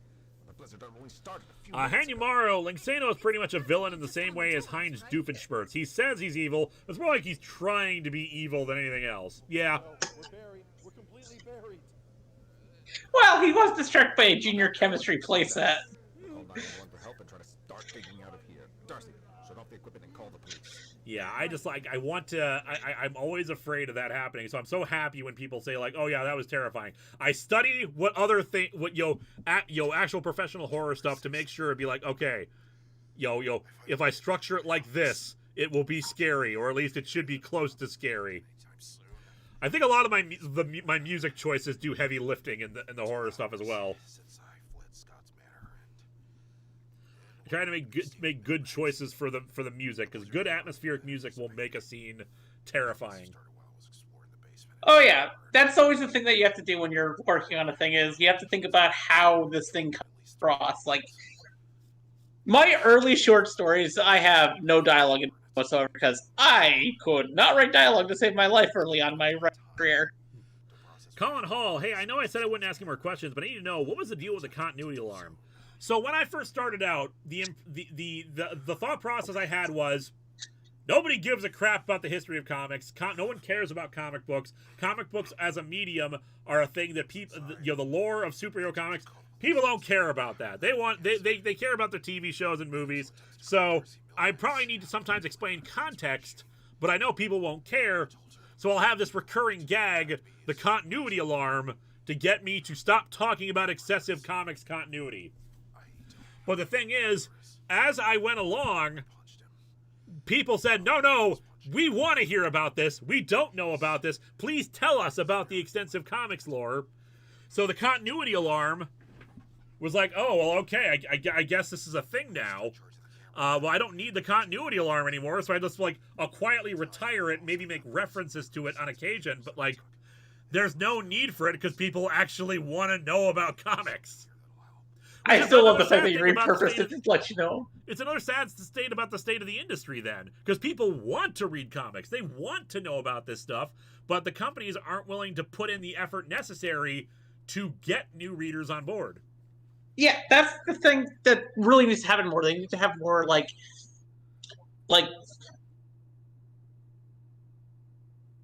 find a way to explain to people what these characters are like, so that way they can get people invested in comics. Hence why in the 700th episode, I kind of made that whole rambling sequence that future Linkara has, where he's talking about all the difficulties being a YouTuber. I'm really talking about the comic industry. I'm talking about how difficult. I have to explain the joke. I'm talking about how these are all the things you could do to make comic books easier for people. Yeah. It's one of the reasons why I'm working on the thing X-Men Decoded, because so many people complain about the X-Men being the densest things to get into in comic books. And they're right. X-Men is very, very dense. Darth Mortar, but hello, Linkara and friends. Happy holidays. I know it's been a while since I've been to a live stream. Welcome back. You're coming in a great moment during Winter of '83 when you can barely hear anything, and it's just a picture of a dude. Connor Harvey, I think we're going to need way more Mr. T episodes to make 2023 survivable. Also, need T Force and Cosmic Q to bring back JDF and Kevin Conroy. God, I wish. Otherwise, for Mr. T episodes, I have scheduled a Mr. T episode already for next year. We won't have a repeat of this year's problem.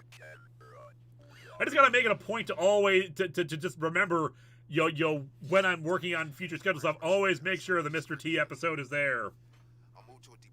Look at this photograph!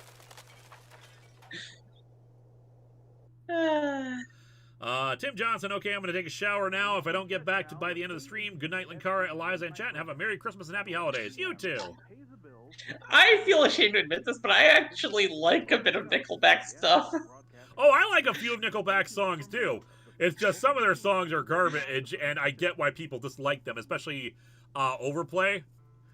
Yeah. But there are plenty of songs that I actually really enjoy of theirs. You're the king of VTubing. I am. All praise me, Linkara, the king of VTubers. because of my appearance in Takahata 101's bar one time, ranting about the Ring novels. Look at this graph! I love that. And Yamaro, was what happened in the 700th episode a reference to how future Linkara was complaining about how future kept changing? A bit, yeah. Because the future is isn't written on the top of the fourth wall. Everything's gonna be in flux. I admit I got a kick out if she keeps me up even if it's a not so subtle song about cocaine. Here we got, and right now we're playing the segment 10, the Medicine Lake Campgrounds infomercial. The first thing I actually finished, because I think I've talked about this, as I was getting closer to completing it, I was missing a few things. I was waiting on a few final bits to complete Winter of '83. So like I was like, okay, if I can't get if I can't get the full movie done with, let me at least get one segment done with, and I'll release that as my April Fool's thing. And it'll be like, this cute little horror thing, referencing analog horror, but it's a one-off kind of a thing. But yeah, so this was the first one I did because it required the least amount of stuff from other people. How much fake blood was used? Not as much as you would think. Did you ever get those lottery numbers from Future Linkara? Nope. Oh, have you ever heard did you ever hear when they took Rockstar Linkara, the Nickelback song, and turned it into a pirate shanty? I think I did. I want to listen to that again because I remember that was being good. Yeah. The fact that they took Nickelback song and said, hey, let's turn this into a sea shanty, and it turned out to be really good. It's like this. Wait, is that what was missing from Nickelback songs? There's a lot of songs there's a lot of songs that, like, if you hear them in the original context, they don't sound as good. But if you hear them retuned, they actually work really well. The Chainsmokers, that their whole their song, I'm trying to remember the name of it.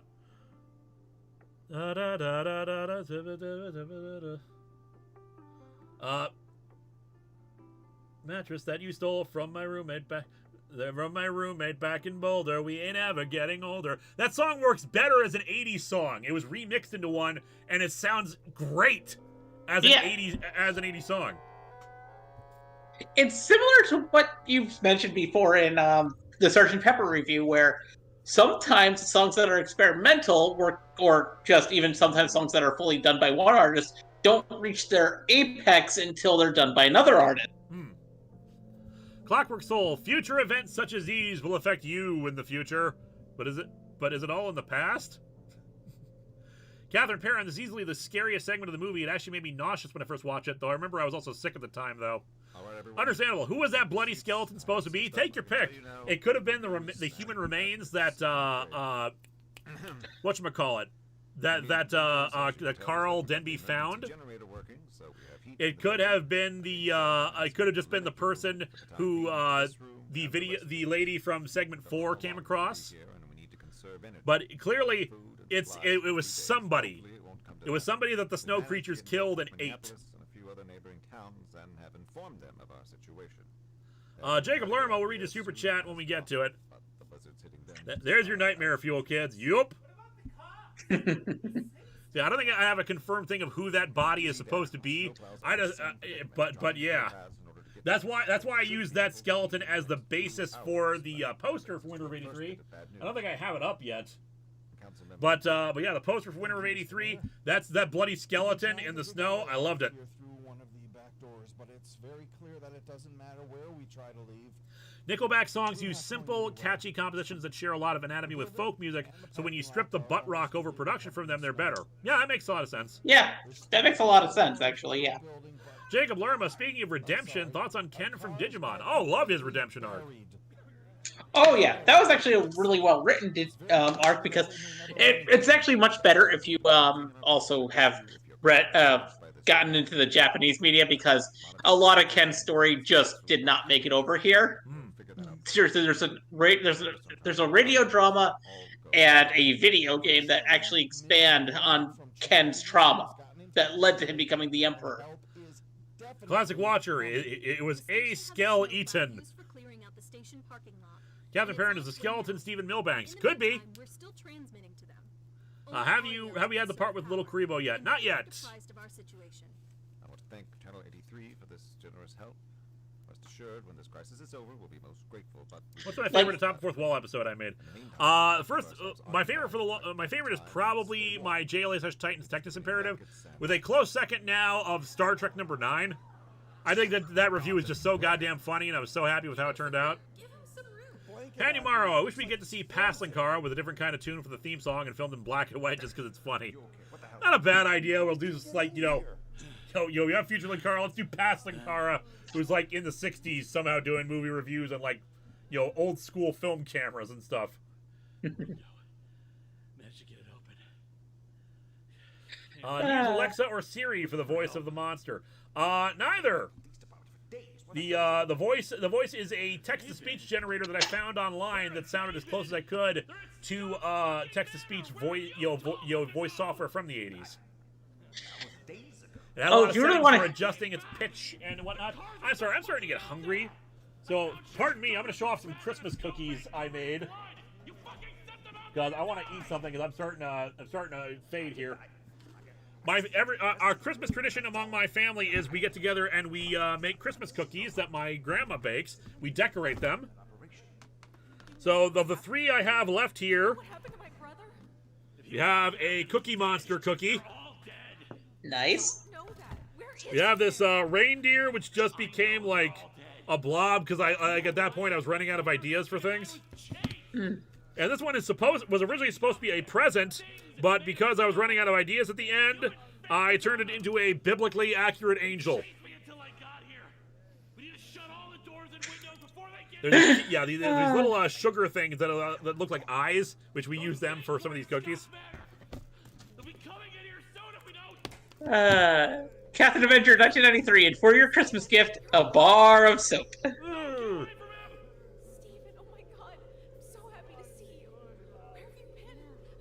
And I don't know if we got the Hanyomaru. I should get to see Past Linkara with a... Oh, yeah, we did that one. I'm just making sure we didn't miss any. We've gotten to the part of the movie. Look at his arms, they're made of snow. I cut that line from the compilation version and the DVD version. But people were sad I did that, which is interesting considering they thought it was such a narmy bad line. Which, they were right. It did sound awkward as hell. But, like, that, I cut it out because they were right. It took away from the horror of the scene. And then, they're, like, mad that I took it out. So I don't know what they want.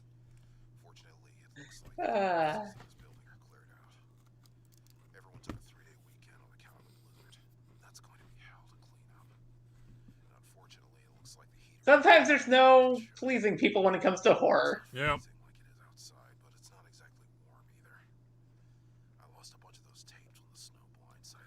Not even funny to put some thought into it. Does Past Linkara worry about not being as popular as the Beatles or review kerosene lanterns?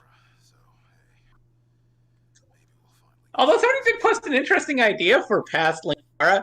It's actually the clone that got teleported into the past and it's now reviewing stuff. Just because. There you go. It is a flaw that lets the rest shine. Narm charm. Captain Parent, I honestly didn't find it funny at first, but out of context, it is a bit funny. Snarm. What we've been focusing on today is actually an interesting ability that the lifeform has. Manipulation and influence of ultra-high frequency bands as well as magnetic media.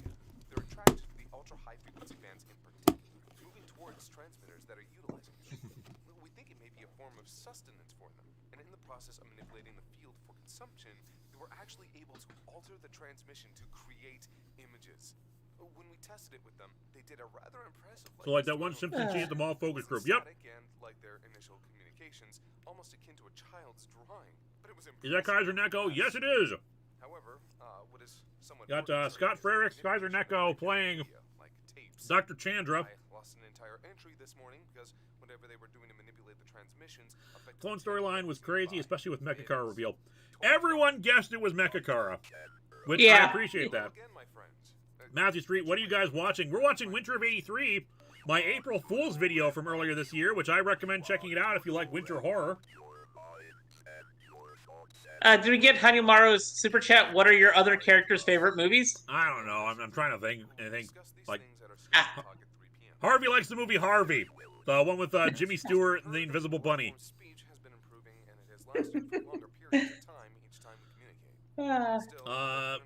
90s kid likes like 90s action movies. What was that one that you mentioned in the Atop the Fourth Wall movie? I'm trying to remember. Robot Jacks? No. No. 90s dude mentioned. I'm trying to remember the name of it. My brain is dying right now. Girl, maybe I'm trying to think. Ah, damn it. I know what you're talking about. I can't remember it either. Yeah, the mecha car reveal, everybody guessed that, but nobody guessed the mirror car reveal, which is why you shouldn't oh hey, Rerez. Yeah. Because that's why you shouldn't try to change your twist midstream, because then people don't see the other twist you have coming. The bunny was invisible? Wow, that movie makes so much more sense now. I thought it was about a guy who had some problems dressed like a bunny all day.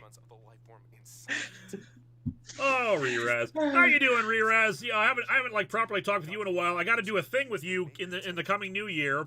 I don't know if you'll let me talk about that or not. But yeah, Rerez, go check them out. Amazing video game channel. Good stuff. Hope you're having a happy holidays, man. I thought 90s dude favorite movie would be the Care Bears movie. Yeah, but he wouldn't admit it. Jacob Lerma, where'd you get the pics for the characters? Same stock footage website. There was a bunch of collections of just groups of people with individual photos. So like I took the ones that looked most like the 80s, or at least period appropriate, and got those. One of them I specifically looked for people from the 80s, hence where we got I can't remember her name, the sister of Stephen Milbanks. Victoria Milbanks? I can't even remember anymore. I made this movie and I can't remember the names of the characters.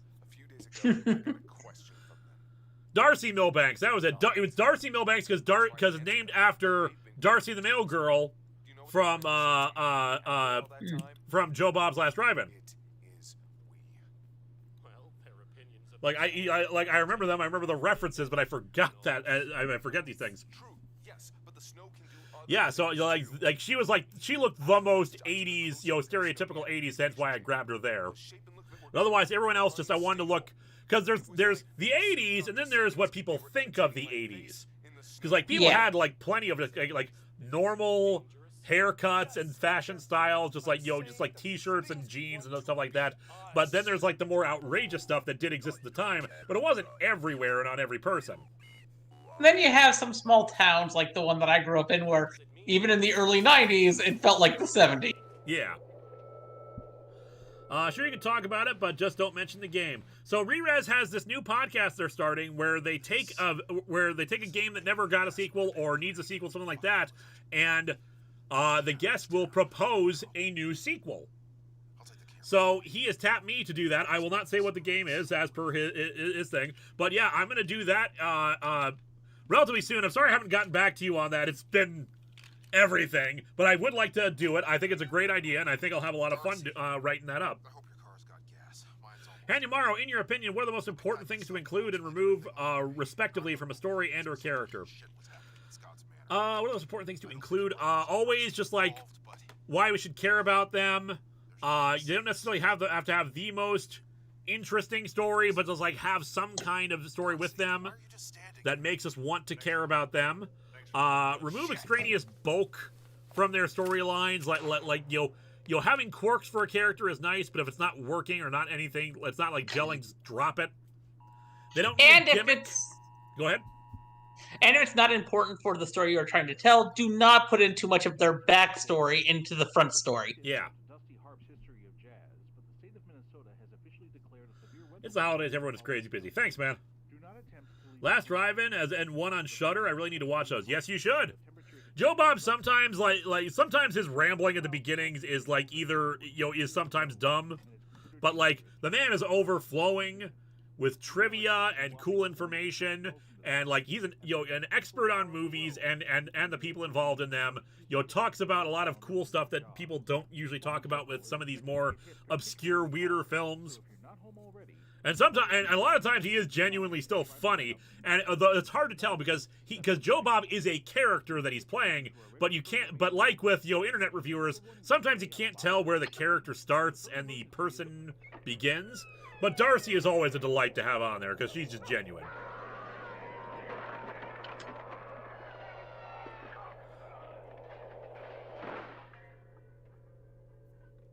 I can't do Joe Bob with his history. Yikes, is beginning to cover it. I don't recall any specific incidents with him. If there is, that really sucks. Neither do I, but I haven't done any research on him. I feel like I've looked into it before, but I don't recall I don't recall hearing about any incidents where he assaulted anyone or anything like that. Hopefully there isn't. I would really like to continue liking him. Even though, sometimes opinions, again, you can't tell where the folksy, weird southern character begins and ends. You belong to us, you shall be like us. Yep, Cybermen. Tomb of the Cybermen, South Cybermen was also a big inspiration for that. You will be like us. I cribbed that, and it works really well for this. There is another source for it though, for the "You will be like us" that I talk about in the DVD commentary. I'll save it for that.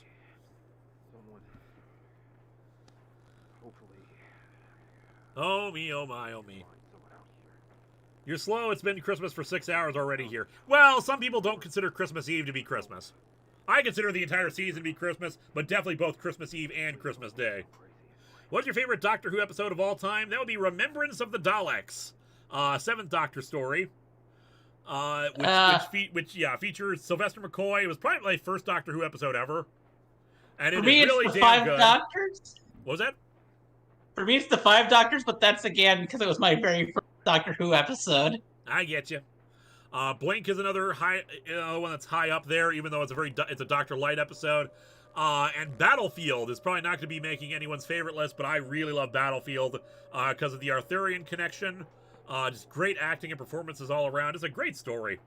A little confusing, but I've heard worse. I also really like Turn Left.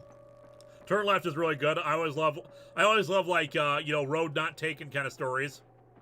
Yeah, same. Then again, I love alternate universe type stuff. I love Sliders, Exiles.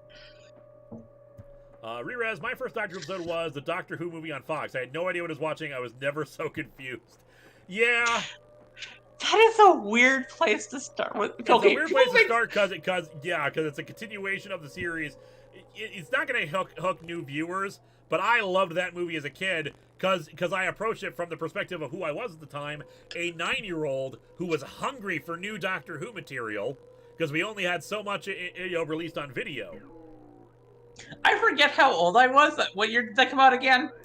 1996. So I would have been either 10 or 11, I think. Or 11 or 12. Activated. Yep. The reveal of the Snowlums, as the fans have called them.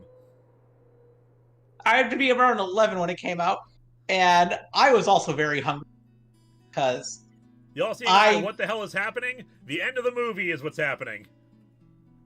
That's your big money shot where we finally see the Snowlums in action. I will say this: Frosty the Dead Man.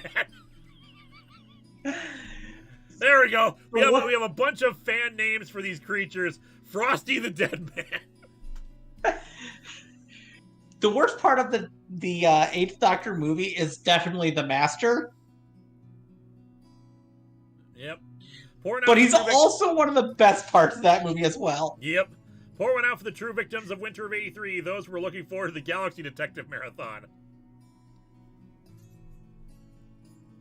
When I saw Doctor Who, I was like, wait, BBC is making a full-on TV show about that movie I watched on Fox? Oh me, oh my, oh me. Handy Morrow, something made me think a lot of villains have easily recognizable quotes used one time repeated. Can you name some of your favorites? I love basically every single line out of Raul Julia in Street Fighter the movie. Okay, my favorite villainous quote comes from Beast Wars. Yes. Yes. For Beast Wars Megatron, probably my favorite line of his. Transmetal 2 Dinobot makes a suggestion. Duly noted and ignored. and activates. Yes. Gabriel Godinho, who'd win in a companion battle royale between Leela, the Brigadier, Ace, and Captain Jack? My money's on Leela. Leela's would probably do it because she would fight dirty. The Brigadier has classic military training, but Leela, having to survive a harsh environment on her own, she could definitely stab them all. Yeah, but Ace might just blow up a building.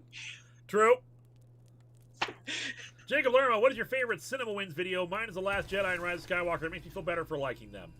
I don't know if I have a favorite Cinema Wins video, because if you don't know, Cinema Wins is basically the good counterpart to Cinema Sins, because they celebrate what's good about movies and talk about production and interesting stuff and all the things they enjoy about it. I don't know if I have a favorite episode of theirs. I haven't watched a bunch of them in a while, but they're actually really enjoyable. Oh yeah, I love Cinema Wins. I really hate Cinema Sins, but that's because I'm not really a big fan of things that go that cynical. Yeah. And yet you're watching my show. Hey, you do cynical with a bit of a humorous slant. I try to, at least. I try to temper my cynicism and try to also show optimistic stuff too. Exactly. Like I said, they do nothing but cynicism, and cynicism just for the sake of cynicism. How does the Snowlim kill? It opens its mouth, and then what? I leave that to your horrifying imaginations. On that note, it is 11:07. We have been here for 3 hours. We have watched several Holiday Atop the Fourth Walls. We have watched Winter of '83. You buy the DVD when it comes out. Otherwise, if you have never seen Winter of '83 before and you want to watch it without us talking over it, go watch that, the full movie, either the individual segments or the full movie. Captain Avenger 1983, Merry Christmas, you filthy animals, and a Happy New Year. I want to thank Eliza for joining me on this. I'm always here. I want to thank Rerez in the chat for stopping by. And, of course, I want to thank Fez, who had to duck out an hour ago. Thank you all for being here. This was a great stream. We will be back next week with another Among Us stream to end out the new year, probably on Friday or on New Year's Eve. I haven't decided which of the two it'll be. Otherwise, have a great rest of the day. Rerez, I should send you a message and see if you want to join us for Among Us next week, because that would be fun. It would be fun. It is really fun. You get to throw me out of an airlock. Everyone loves throwing Eliza out an airlock. Otherwise, everyone have a good night. Have a happy holidays. Merry Christmas if you celebrate it. And, of course, be warm. Don't get killed by snow creatures who are actually space bacteria. And happy Frieza Day. Happy Frieza Day.